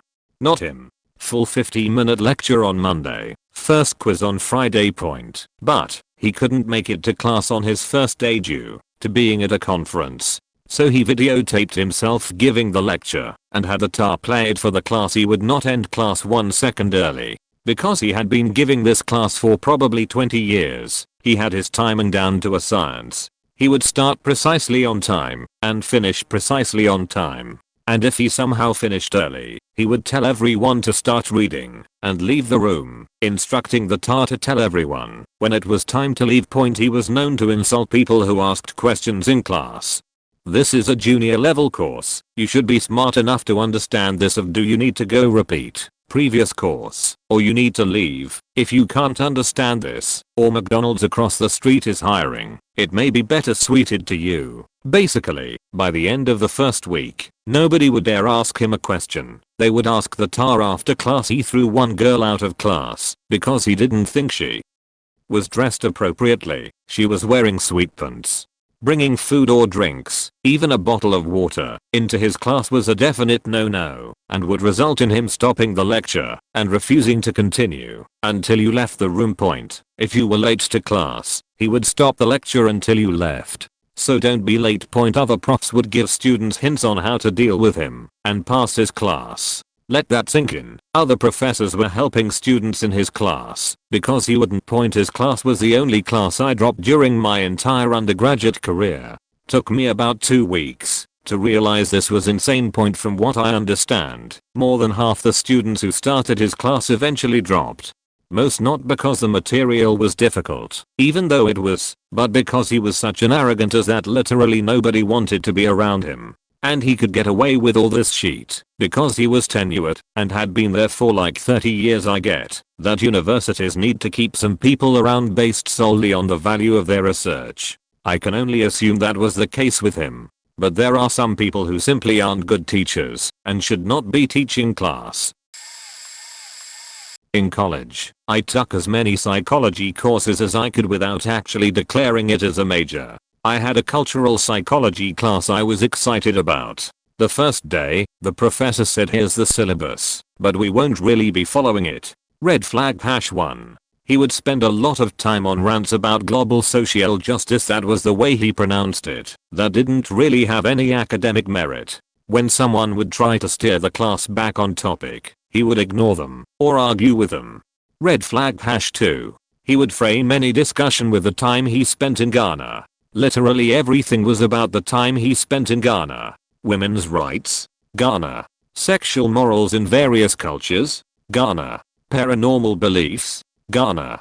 Political things in America. This was 2008, faking Ghana. And it was all about how much better Ghana was at all those things than America. Even as a college kid, I had traveled and lived overseas and knew he was full of shit. Red flag #3. By the time I knew I should have dropped the class, it was too late. I already had enough credits to graduate, so I decided to not give a shit. He once opened a class by saying, "Okay, what are some euphemisms for the act of having sex?" The class nervously gave a few mild ones, but it was obvious he wanted us to be more explicit. I, fully in not giving a shit mode, said, "Hey man, what does this have to do with psychology?" He actually faking smirked at me, stood over my desk, and ranted to the class for the remainder of the time about how smart he was, and his study he co-authored, and yes, the time he spent in Ghana. Red flag #4. Edit. I just looked him up on Rate My Professor. It seems he has not changed his ways. My niece was in her first semester of college and was taking whatever college math class you need when you aren't majoring in math or science. The semester started with 30 students. Before the last drop date, there were 10 left, including my niece who was seriously struggling. My niece asked the teacher if she should drop the class because she was failing regardless of how hard she tried and how much she studied. The teacher said that niece would be fine point, so the kid doubles down. Study groups, tutoring. We all even tried to help her, but we all also suck at math and this isn't the stuff we recall from 25 to 50 years ago, so we were no help point come the final. There are 5 students left. My niece failed the final and failed the class because it was her first semester and she was still trying to learn how to learn. She was getting C's in her other classes, so this put her on academic probation. She was devastated. One of the things she was trying to do was not use her learning disability as a crutch. Her words. She's been diagnosed with dyslexia and consequently she does not do well on timed tests. She got so much grief over it in high school that she didn't want to bring it up. I've never met a kid who wants to be a teacher so much. She was part of a program in high school that has the kids work at elementary school student teachers. They make their own lesson plans under the guidance of the program and actually teach the kids a couple days a week. She absolutely loved it, and because it motivated her, she did better in all her classes even with her dyslexia. We've all tried to tell her not to let this one grade get her down. It speaks volumes that there were only 7 students left in that class. I think it helped her to know that her grandfather, who she adores, did so poorly in his first year of college that he could no longer defer his enlistment in the Navy. It was during Vietnam. He could go right on a ship or to sonar school in Key West. Dad was an outstanding sonarman. I think that made her feel somewhat better. Dad said he failed out by playing pool and guitar. He did eventually get his BS degree, though, so that made her feel better. I'm not sure what to think about a teacher who tells a student not to drop the class, that she'll be just fine when 3/4 of the class has already bugged out. So anyway, the kid's got to meet with a counselor before she can enroll for the spring semester. Niece is all the more determined to get a degree and be a better teacher than this one was. When you ask basic course questions and they answer with I don't know instead of I'll find out and get back to you. Faking wish I knew that ahead of my computer science class. Where do I get Visual Studio to code the assignment? IDK, how would you suggest I tweak this super basic bit of code to better fit the assignment? IDK. I know you can't just look at someone's code and know what can be improved or fixed, but the entire thing would fit on a single screen. It was just shapes bouncing around a screen using C++, and then you press spacebar and applied gravity to the shapes. That was the entire assignment. If he didn't know the answer, he shouldn't have been teaching. Also be aware when they answer the question like they know but have no faking clue. That's 1000 times worse. How do I get access to the computer labs to finish my assignment? Oh, it's easy. You just bring your uni and you can get in faking. Nope. You need to pay the uni a fee, have them grant you access, which takes like 2 working days, and so can't be done after classes on a Friday. When the assignment is due. Faking Monday morning. Only class I've ever failed in my life. I'm now working lawyer, i.e. I've had papers and exams coming out my ears, just like many other fields. I also clearly haven't let this go till had a 400 level psych course which opened the first day with the professor arriving 15 minutes late without comment, asking the class to take out their textbooks, and then screaming accusations that we were liars who just wanted to avoid work. When it was explained to her the school bookstore did not carry the books, she forgot to put in an order request, demanding one of the students call the school bookstore on their cell phone, and then snatching it out of her hand when a clerk picked up, screaming at the poor clerk at the bookstore and ranting to her about how she, the clerk, was wasting the student's time for 10 minutes straight, and finally lecturing us on the harsh penalties she has for any student failing to meet her expectations in any manner. Yeah, no sheet lady. After that delightful intro we were broken into small groups that we'd be assigned into for the semester so we could start discussing project plans. I told my group flat out that my project plan was to not come back after today, explaining I would have gotten up to leave already if this women hadn't terrified me to such unknown depths. I'd made it a habit by this point of respectfully not taking ridiculous crap from professors who were simply burnt out from dealing with grade 13 high school students, but this one was looking to add new entries to the back. of the DSM book. A little backstory on this. I take the IB, and my oral exams are sent in via audio clip to IB markers. One time my Spanish teacher sent me an email with the subject, "You have to redo your oral exam today or tomorrow," and no content.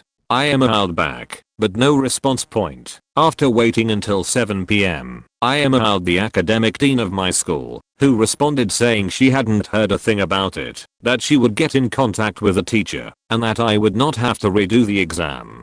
Throughout the next day I was just incredibly nervous, because I just didn't know why. I thought maybe I had done really bad and my teacher was just gonna give me another chance, off the books, which is why the dean didn't know about it. I then see my Spanish teacher in the elevator and she says, "I want to speak with you after lunch," in the most passive-aggressive way possible.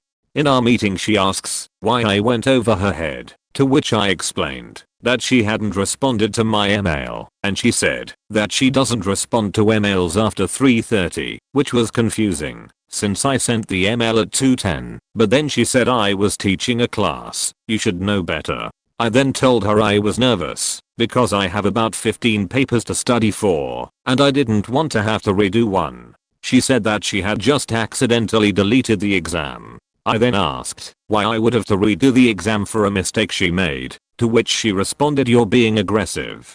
After that, I left as I had a class to get to point. Now she is nothing but bitter to me. On next paper, I asked a question, and she said no questions, having answered like 15 questions from other people before I asked anything. I haven't got any marks back from the exams yet, but I wouldn't be surprised if she acts mature and bombs my marks, considering how immaturely she had acted when dealing with my oral exam. I get my exam back on Thursday, so now I'm praying that she can get past her feelings and give me an objective mark.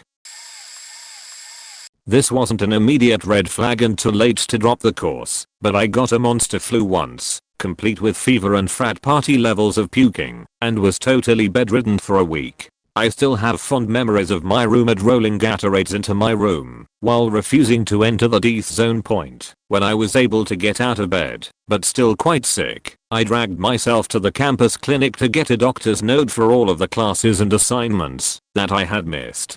The doctor wrote me a note covering a total of about 10 days up to the day before a microeconomics midterm worth 40% of my grade. The final was the other 60%. When I called my prof, he refused to let me write it later on, saying that he needed a note for the day and acted like his hands were tied. Normally I understand, but come on. My parents teach at university, I've worked in academia, and I've had other periods of illness during which I saw professors demonstrate astounding levels of flexibility. In my first year I was literally able to defer a final exam because I was homesick and cried in my prof's office. This was after a 2-month stretch of illness, but still, this guy 100% could have given me an extra week if he wanted point anyway. So the night before my exam, wrapped in sweaters and blankets to fight the remains of my fever, I stayed up all night to study for this midterm. I shuffled into class the next day looking like death and proceeded to bomb the midterm. Professor Buttface has the nerve to ask me how I was feeling on my way out.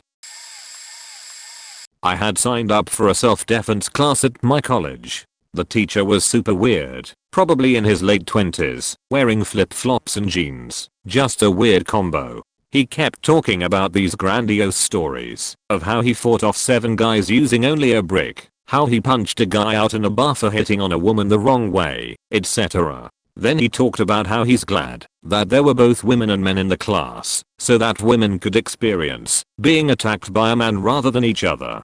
He also said the other nice thing about women being in this class is so we can get to understand them. Like, why is my girlfriend blowing up my phone all the time? He told us about how the final exam was him putting on a big bodysuit and he would attack us, and we have to fight him off. If we win the fight we pass the class, and if we lost we fail. He told us he would call us a lot of terrible names while doing it to make it more real. Worst thing was probably him talking about different attack scenarios and using himself as the attacker example. Okay, now imagine I'm on top of you and about to rap you.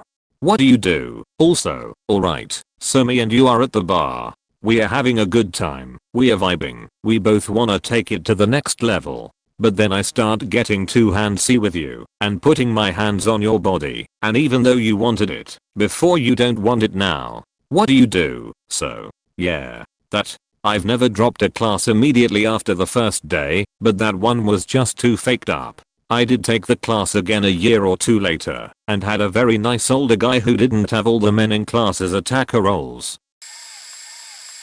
When they get irrationally upset and defend their own mistakes. I had a 70-year-old biology professor at a major state university scream me out of the room because I merely corrected a formula on the board point I had previously taken the app class, and he had respectively asked me not to answer all the questions in my smellish 90-person lecture after the first weak point. After I corrected him, he spazzed out, ordered me out of the class for being disobedient, and then later refused to admit me to the final exam as I was last in line.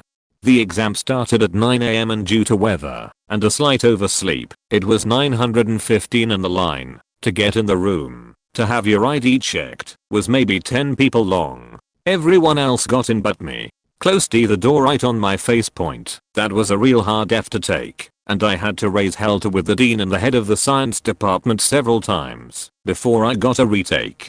I'm still fairly certain that if I had not previously contacted my advisor to get transferred out of the class into another, I would have been stuck with the FTLDR. Teachers who can't accept their own mistakes, avoid them. Edit. As a note, the screaming and the exam denial were probably 5 to 6 weeks apart if not more. I could not have been more than 3 weeks into the first semester of my freshman year. Dude held one hell of a grudge. Gym teacher who set up obstacle courses that broke bones. Instead of firing her, sister school drama, not technically thiz to fire, and the other gym teacher was swamped. The school removed tables and lockers to make space for multiple people on crutches. Now, I know I'm new here, and my looking like Tom Cruise is going to be distracting to all you girls, but we can totally have fun here with math. Math teacher, high school. He didn't look like Cruise or look up to see I was the only girl, and he couldn't understand blackjack. Dutch language teacher, 58, married female, didn't do anything but flirt with the hot guy, 15, and play movies or the Odyssey because Armand Sand was her man. They were remodeling the library and reflooring the cafeteria, so we didn't leave. So, I'm really into tennis. I know there aren't any books and I didn't make any material, but I think this can be your fun time. It's important to rest and have fun in college, in life. Personally, I enjoy tennis. Dutch language teacher, college. He was the 8 AM class before 3 study hours and 1 physics theory hour, which the teacher allowed to be done the next day. It was a throwaway day. If you were smart, we walked out of the first class after 10 minutes. I don't know why any of you chose this class. The online class is a lot easier. Math teacher, community college. He spent all his time talking about his hobbies and obsession with helicopters, from a bro aspect. Economics teacher let the class run wild. Instant migraine level noise into creeps who like to go through my bag and grab at me. I'd swing by early, ask if there was a test, and if there was one, I'd fill it out while standing, then leave with his understanding. End of the year he told my mentor, and said I had a lot of detention owed. 1 period skipped means 4 hours manual labor or sit time. My mentor asked for logs of this. He said there was none, but he was a teacher, and I was just some student. She laughed and told him to go back to his play yard. She had me promise to her to not skip the last week of school. Yeah, he tried to stir sheet with 9 days left, and she'd make sure my records were clear. He ended up being my homeroom and main teacher my senior year. He noticed I was a metalhead a week in and treated me like his BFF after that, which means I got away with murder and got access to his CD stash. He was 23 and lazy. Dropped a math class in college on day 2. I walked in, and the first thing he did was shut the door and ask us who had the book. There were some confused faces, and a couple people tentatively raised their hands. He stormed up to one student and demanded to see it. She rummaged through her bag and produced a plastic-wrapped edition of the newest book. He thrust it in the air and said, "This is the book you need, not the one in the bookstore. If you don't have it, you have homework tonight, so figure it out." Oh, and there's only one copy in the library, so whoever gets their hands on it is lucky. All of us were a bit frazzled by the experience, but didn't have enough time to react, as he went straight to the whiteboard, made a series of lines with commas between them, pointed at one, and shouted, "Someone tell me what this?" More confused faces. "This is why you're in this class. Pay attention and maybe you'll learn something." I tried to struggle through the homework that night. I was the lucky one who got my hands on the library copy, and had no idea what I was doing. I promptly signed up for the online course instead, and aced it that semester. Found out the professor whose class I dropped had already been suspended by another institution for anger management issues, throwing things at students, telling them they were worthless, etc., and had been forced to resign. Why he was hired by my local community college for remedial math courses I will never know. When their class materials seem to be way beneath their level of instruction and outdated, that is, their website looks like it's straight out of Geocities from 1994. When they are teaching a cryptography class at a master's level point, lectures were supplanted with online reading material from the professor's website, which looked like it was done with Paint and built around an old Geocities website. Additional lectures were also on the site, where the professor would film themselves talking about different topics, like it was a fireside chat, while sitting in an armchair in what I can only guess to be his home. This professor also tried to push an old crypto coin of their own design. Yeah, I wish I could have noped right out of that class. Unfortunately I had to slog through it as there wasn't an option to drop and take a different professor. They were the only one. My end of year review was none too complimentary, but I doubt the school cared. The professor is still teaching, pushing the old coin, and the website still looks the same to this day. I'll leave with a gem from the Retema professor site that sums up my experience. Ignores the syllabus, creates deliberately confusing quizzes on their own website, uses non-standard terminology to prevent outside research, promotes their own business ideas and tries to get the students to make them workable, gives long-winded and redundant lectures, and has linguistic idiosyncrasies that must be understood to pass quizzes. I've had 3 pretty bad professors, but only one was absolutely terrible. One professor was never organized. Never. He changed the syllabus multiple times every week, and could not decide what he wanted done. So many people were frustrated in that class, including me, because it made things harder to plan out. He was also one of those guys that said getting an A would be nearly impossible. I guess he really liked me, because I got 2 100s on 2 different essays and I passed with an A.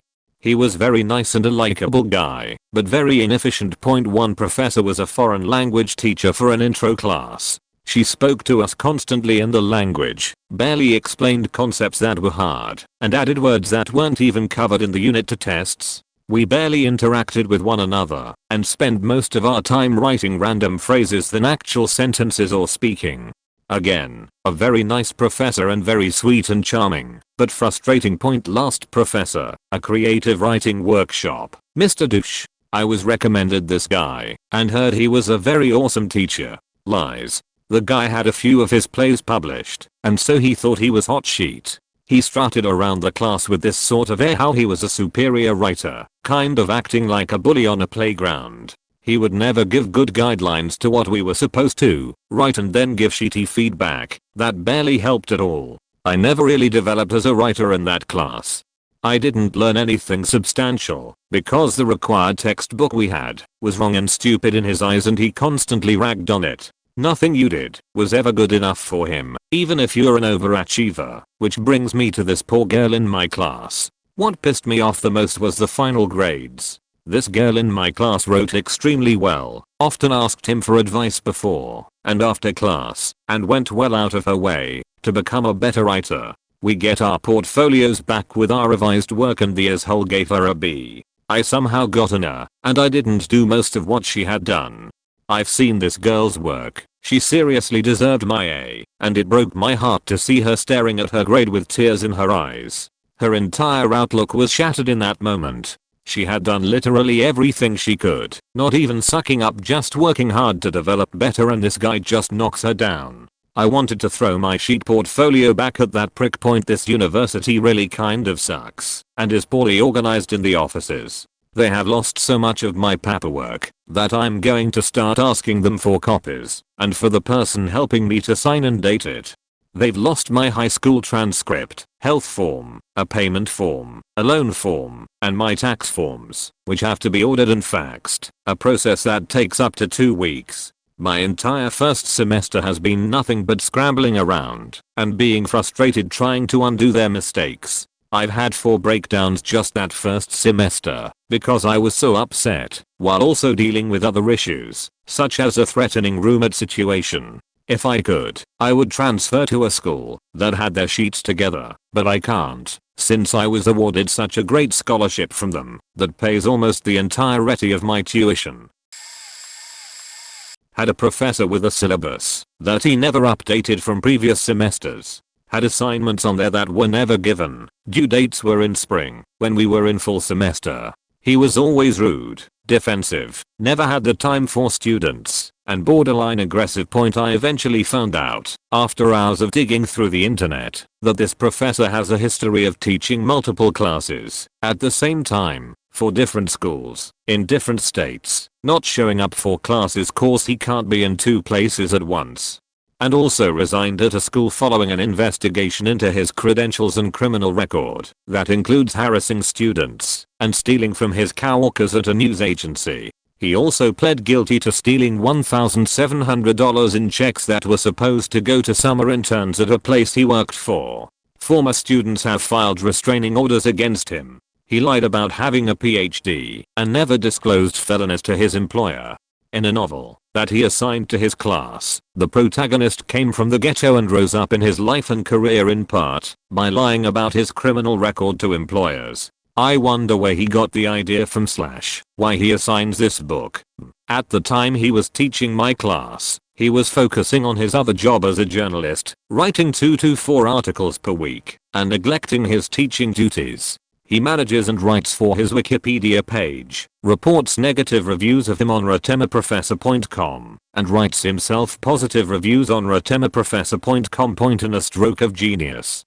Or perhaps just a stroke. I brought some of these issues up to my professor, mostly about the syllabus not lining up with the class, never having time for students, and the confusion everyone was having over the semester-long project. He threatened to kick me out of his class and have me expelled. I was getting straight A's for his assignments, then he started giving me F's. After apologizing, #SORRYNOTSORRY, he gave me an A for the class and I moved on with my life. I hope this professor is unable to teach or work. He is literally scum. 3rd class, still no syllabus. Fuck that. Nope the fuck out of there before the 10-day window. Sorry, if you can't get your sheet together enough to even have a syllabus online, you aren't a professional instructor. And don't ever let these grass-fed, fatted calves in turtlenecks waste your time. Especially if you are carrying a 5 or 6 class load. You can't plan around their whims. Also, if you are taking a class with a highly specialized teacher who has a unique spin on an author, philosopher, or other luminary. Just know that, if you cut across the grain in a paper you will need an airtight argument, and even then, you are going to get a lot of "I see where you are going, but," which basically means, "You didn't read my book on this, so I can't possibly give you anything better than grade X." I even experienced a philosophy professor who had already made up his mind about the definition of the word compassion in the first class. It was a senior level class about the nature of compassion. I knew right away I'd have to spit out the answer he wanted. I dropped the class, but my buddy took it and got a C. He told me that he couldn't define compassion in the way the teacher was explaining it because it didn't jive with his real world experience in the military. I knew the teacher was not really open to philosophizing about the subject. Be wary. The professor his/herself, or how helpful the professor is. I had a sociology professor that wanted us to write a 2-page paper on a chapter out of the book by the end of class. No one had their book, yet because of the unspoken first day of class rule, she then told us she didn't have a phone, didn't use her emails, was at campus until class ended and she left, and lived on a farm 3 hours away. I'll never forget her sickening "what's the problem" smile on the way out as 98% of the class packed up and went to drop it. We all stood in line and the counselors were pissed because they had never seen this before. My macro professor gave out online quizzes 10 minutes before class started and banned laptops in class. We had to do them on our faking phones. We got to design our own labs, which for a lack of a better word, was tragic because it could have been literally anything. He showed us one of those precise pipettes, we didn't even get told the name, and said to do a lab. Everyone stalled for the first 2 hours of class before he broke down and suggested what to do, complaining about "my real life job is like this." I finished about an hour after class ended and got graded. I got points taken off for finishing late, and he used so much red pen that I couldn't see my own writing. Dude almost had to use another pen. The straw that broke the camel's back clean in two was when he refused, literally, refused to a simple question. I asked if the questions in the book would be good for studying and he said, and I swear, I'm not answering that. Not I don't know, but straight up refusing. He was the only person offering macro too, so I have to take it at another college now. Rest in sheet.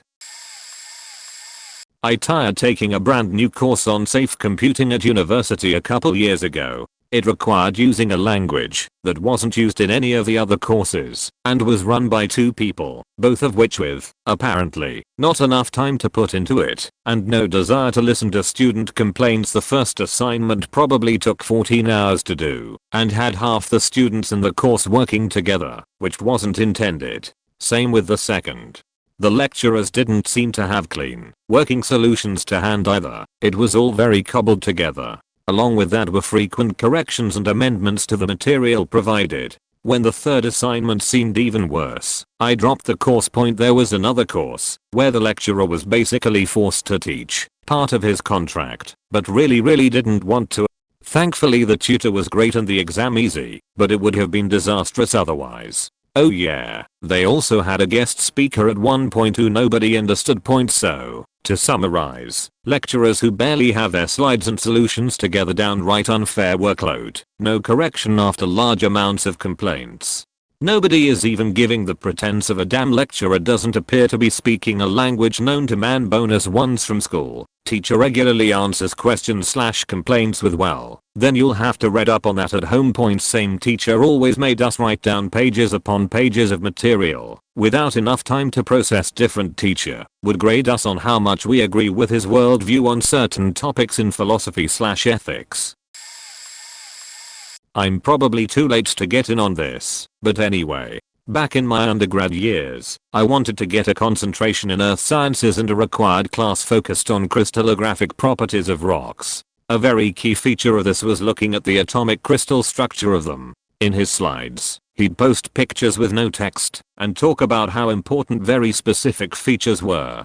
He would post the slides after class, but it doesn't help when you can't remember what specific atom he was pointing at. I tried talking to him and asking if he would post the slides before class. He absolutely refused to put slides online before because he was convinced that it would make students skip his class. I asked if he would post them 5 minutes before class so I could at least print them off down the hall. Still a no point. That was a major reason I dropped the class. I wasn't able to learn. It was disappointing, since it meant I couldn't get the concentration I wanted, and therefore can't get a geology professional designation. PGA, another red flag from the same class. It was his first time ever teaching the course, and he made a huge show about how abhorrent plagiarism is, but many of the slides had a different prof's name on them, who had taught the course previously, as well as due dates for the previous year. Friggin' hypocrite. Okay, this is pretty late, but whatever, I got this teacher that did way too much sheet, so I'm gonna mention the ones that will always be stuck in my head. This dude just got his masters and thought he was at the faking NJM or something like that. He felt superior to everyone. The first thing with this guy is that he introduces himself as the easiest teacher in the faculty, integral calculus BTW, and then proceeds to say that no one will get an A, as an A would be someone that knows as much as him. First red flag. Afterwards, during exams, He built this whole system that he named Dismobilisation, a word that we use in Colombia to refer to ex-members of the guerrillas that ceased to fight and went back to their civil lives. Anyways, basically he said who wants to get out now and gets a C before even handing the goddamn exams. Some people accepted. Then he handed the exams and said the say and keep repeating the same every 30 minutes till the exam was over. C is not enough to pass, but enough to not be kicked out of college for bad grades. So some people, even after they studied, decided to comply. Anyways, the last straw was during a faking summer program. He was teaching, and after someone got an answer wrong, he smiled and said, "I'm gonna tell you why nobody's going to pass. See, you are studying engineering, so, on average, when you graduate you are going to be disappointments to everyone and end up as high school teachers. So, this is the thing, I have an infant daughter, and I will do as much as I can to not let any of you teaching her in the future." Those were the words that made me finally drop out of engineering. Actual thing my physics teacher said on our first day of class, "We have tried this teaching method a couple of times now and have found that students get higher grades. As such, this will be different than your other classes. We will not be lecturing. Instead you will do group-based work every class period based on the reading, and we will answer questions." I failed the first time I took the class, withdrew so I wouldn't get an F and my GPA point. The entire class was utter bullshit. It is apparently a new trend in teaching physics that is vaguely like a flipped classroom, but with no teaching. No teaching whatsoever in a real flipped classroom. I've been in a few. They work amazingly if done right. The professor records lectures for you to watch outside of class, and you read the book. In this class they told us to read the book. Then we sat and did workbook questions with our groups for the 4-hour runtime of the lab course. That's it. That was the class. Read the book and do workbook problems. Have a question? Too faking bad. They literally asked them back to you. There were multiple occasions where I said, "We have been at this problem for an hour. We are completely lost. Please help us through it so we can understand what is wrong." And the actual response I got back was, "Well, if you had read the book you would be able to do it. Beach, the book is open right in front of me. We have reread the whole damn chapter twice now. We are confused. Help us." Why were grades so high? Because the grading system was pure, unadulterated bullshit to pad their numbers. The first time I took it, there was a quiz at the beginning of every class with 2 questions on it. The first question was from the last class, the second was a reading check. Those quizzes were 30% of the class, and my average was a 50% on each one. I consistently failed the reading check because it wasn't actually a reading check. They would give us an actual problem to solve based on the reading, with no explanation. So if you were at all confused, you got faked on the quiz, because you couldn't solve it. Oh yeah, no partial credit. Did I mention that? It was right answer or nothing. The other 60% was 2 exams, and 10% was participation. Oh wait, it gets better. Remember, I had to retake this class. That's why I know what happened next. So the next year, instead of going back to a normal teaching curriculum, they went even more batshit. They heard our feedback and did away with number grades entirely. Made the class 100% pass/fail. The class was now based around learning objectives. There were 20-ish of them, don't remember exactly, we will say 20, and of these 12 were mandatory to pass. The others were optional. Every class was focused on learning a specific learning objective. The same class format was used. Still no teaching. Just read the book and teach yourself physics. But at the start of the next class you got a quiz on the learning objective from the last class. If you passed it, then it got marked as a pass for you for the rest of the class. If you failed it, you had to pass that question on the final exam. The final had a question for every learning objective. You only had to answer questions for objectives you had previously failed. This meant that, if you went into the final with 15 passed objectives, you only had to answer 5 questions. You also got to retake up to 3 quizzes over the semester. So if you got 15 of the objectives, then retook 3 you missed, you were guaranteed a B+. This meant that not a single person in the class got below a C, dramatically inflating their numbers. They could keep claiming that student grades were higher, therefore they are learning more. They got away with not teaching a goddamn thing and made me deeply despise anything to do with physics. I hated every single one of them. I stopped going to their office hours because they were such condescending assholes. One of them actually told me that it was ridiculous I didn't know how to work with square roots hardly at all and that he wouldn't bother helping me through it. One of the other ones told me she was glad I didn't want to be a physics major. To my faking face also the administration did absolutely nothing to change it. Literally every single student complained. I took my complaints to the dean in person. Was basically told they can't do anything. It's up to the professor to set their curriculum. And remember, this is a class that is required for every hard science. Roughly half the school takes it at some point. I ended up with a C and an F in physics 1 and a C in physics 2, both required for my major at the time, chemistry. I ended up with a B+ when I took P Chemical 2 semesters later, taught by a competent professor who used a flipped classroom. What do you know? It isn't physics I'm bad at, it was the asinine system they used to make us teach it to ourselves, so they could do no work. Also, before anyone says it, my school was a small private school, and none of these professors did research outside of the summer, outside of helping seniors with final projects. Also please forgive typos, I'm on mobile and autocorrect can be bullshitty. Geez, this post is making me feel really lucky about my history with teachers. Well, except this one teacher who taught us basic constitutional law, some mandatory first year-long course that covers the basics of WTF is a constitution. Hilariously taught in Israel we don't have an actual constitution.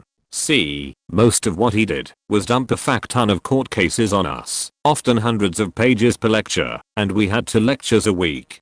And then take a tiny bit about the general background and implications of those cases, and put a lot of emphasis on tensions between them. Towards the end of the year it dawned on me that he was focusing so much on deep layered contradictions that had so little to do with analyzing the cases we were required to hand in, and with the tests, that we would all have seriously benefited more from not attending the class at all and taking the test based on court cases alone. My point being, if after a few weeks, you still can't possibly see how anything the teacher has to say could possibly be applied to a test or to any sort of solvable problem, then you've got a lousy teacher on your hands. Or, more likely, one who would much prefer researching stuff that are way out of your league and will talk about them in basic courses that barely have anything to do with those concepts. I try to avoid narcissistic professors who feel the need to tell you that they are better or in some way special. Set off alarms for me. Narcissistic professors usually aren't hard to spot. The first thing I look for is someone who is super dressed up. Each school has its norms for how professors should dress. A red flag is the professor who wears an evening gown or a 3-piece suit in a school where the norm is business casual. Check out their bio page. A red flag is an overdone page. In a school where standard headshots are provided, look for the professor who has had a professionally done picture or has multiple pictures. Look for long lists of illustrious sounding accomplishments and links to social media pages. Compare their page to the other professors in the department. A red flag is a page that is twice as long. Watch how they react to behavior that might be perceived as a slight. I've had bad professors hold grudges over yawns and scream at tardy students. I had a professor tell me that she failed students she didn't like. Red flag. If you aren't sure about a professor, go visit them during office hours. One professor at my school treated students with contempt and impatience when they came by her office. This was widely known and talked about among the students. Professors should want you to be interested in their field. A good professor transfers their enthusiasm to you. You shouldn't leave from an encounter with them feeling like you are unworthy to learn their subject. To spot incompetent professors, simply Google items from your lecture notes and questions from return tests. One of my professors got half his lectures, including the slides, from material posted on other schools' websites. Another professor took all her tests verbatim from study websites. Teaching's really hard, but I do think there are some things that stick out to me. Just some constructive criticism. As a computer science teacher in HS, I really feel that all teachers need to embrace some important pedagogical skills. First, explicit instruction. Second, agile classroom management. And finally, a willingness and curiosity to examine what you as a teacher look like from the perspective of your students. Also, emotional intelligence, in which you also have to be trained. I don't believe it comes naturally, and a clear idea of what skills you want your students to learn, and who you want them to become, is really essential. Point: explicit instruction is extremely important, because it is important that as a teacher, you make clear guidelines for assignments, content of the course and summative assessment. If your students are constantly confused, you should be extremely concerned, because that means that something is missing in the communication from you to them. Explicit instruction also reduces the amount of time and struggling in an assignment, and as a teacher, you should be mindful of the fact that your students' time is precious. Any kind of struggling that you make your students do must be carefully regulated, thought out, and ultimately helpful, because struggling, while perhaps helping to realize a student's full potential, is not always a useful academic exercise, and can actually turn students off if there is no clear goal or decided time to the struggling. Secondly, it's important to be agile. This term comes from software engineering, and the point is that any kinds of problems or issues you see should be immediately addressed and reflected upon. It is important to have structure to a class, but also to be flexible, communicative, and always thinking about efficiency of the learning process. From making sure exercises are given proper and clear directions, to experimenting and discovering new ways of teaching a subject, to making sure PowerPoints, handouts and readings are all measured, clear, comfortable, explicit, and useful are very important. Even things like making sure figures are properly labeled, to scaffolding lectures, assignments, discussions through Bloom's taxonomy, fact recall, comprehension, evaluation, synthesis, analysis, and creation, are things that all educators should be thinking about. Finally, and most importantly, as an educator you should be comfortable looking through the eyes of your students. This is an extremely challenging thing for every educator, because it will reveal all your insecurities, flaws, and areas of improvement. But it's okay. Part of being an educator is knowing you're not perfect, and moving forward every day to salvage and improve your current classroom environment. Every day is a new day for your student. No matter how bad it currently is, your classroom can get better. So being comfortable, maybe videoing yourself giving a lecture to your students, being comfortable with letting students give presentations, or thinking about the material as a new learner are all important things to think about. One last thing is grading and assessment. I always strive for two things as a teacher. Is what I taught on the test? If not, I do not test it. It's unjust and unethical. Secondly, if I teach at X level, is what I'm giving them on a test or homework X+1? Or X+100? Any exams you give should contain questions in the format of questions previously given on homework. Also, there should be a reasonable amount of time. Also, and there's disagreement about this, I try to be considerate about the concerns of my students. Students in an upper level class care about the subject matter and want to maybe study it in college. I should be thinking about how giving an A gets the idea across that they need to improve. Do I really need to stress them out by giving them a B? Would an A get the same message across? I don't know, just something to think about. For example, I teach computer science to my students. I recognize a wide range of academic abilities in my class. It is important to teach to the middle, I think, not to the top or bottom of the class. You should not be focusing all your energy on your lowest students, who might have some executive function issues, nor should you be focusing on students who've had years of exposure to the subject matter already. You should be focusing on the student who doesn't really know your subject matter too well, but is interested and willing to put a lot of time into your class. Just my 2 cents. I just want to say, first of all, what I'm going to talk about is not a college or university, but a Dutch secondary school, where you couldn't drop any courses. Right now I'm in the 5th year, and it's quite strange. My Dutch teacher greeted on us the first day, and said something along the lines of, later this week I'll give you a planner that tells you what to do. Never got anything, and all her lessons were useless stuff.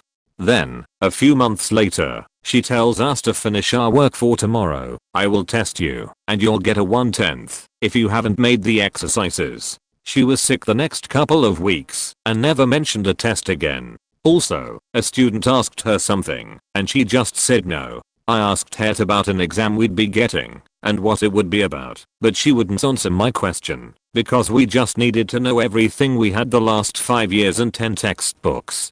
Remember, this is not a final exam. It's a smaller one the Dutch call tentamens, so it's not important in the grand scheme of things. My maths teacher was from a small village, and I think she has never seen any Moroccans or Turks, which are a big part of my city's population. She isn't very good at not talking in some kind of rural village way no one understands. Whenever she would explain a new subject, she'd just write down an exercise from the book and make it, without explaining what she was doing.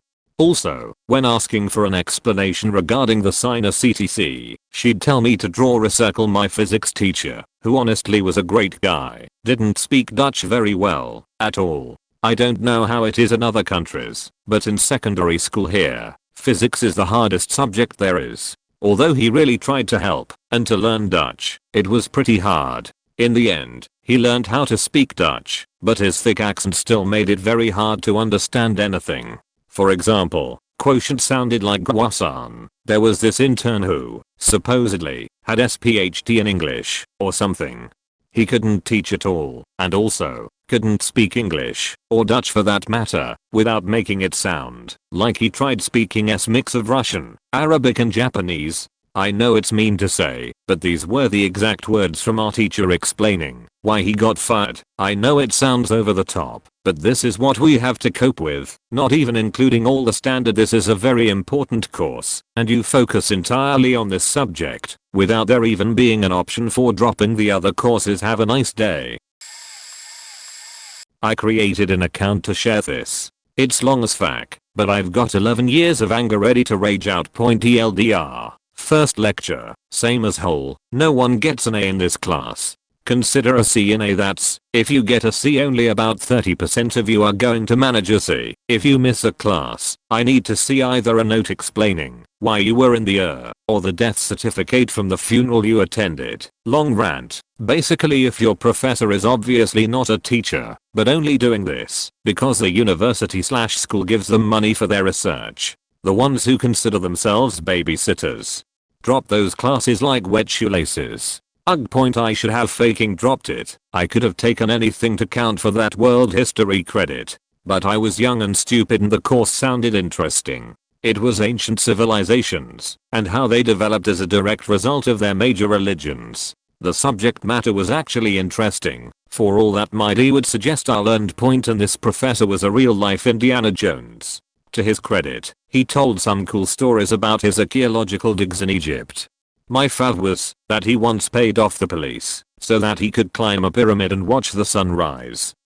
That is the last nice thing I will say about that as whole. Some notable highlights. I sat in the front at the corner directly in front of the professor's podium. This will come back. I sat there with 2 other dudes who also had laptops. Corner had the power outlet. Those guys are the reason I didn't fail, because we formed our own study group, and they had better notes than I did.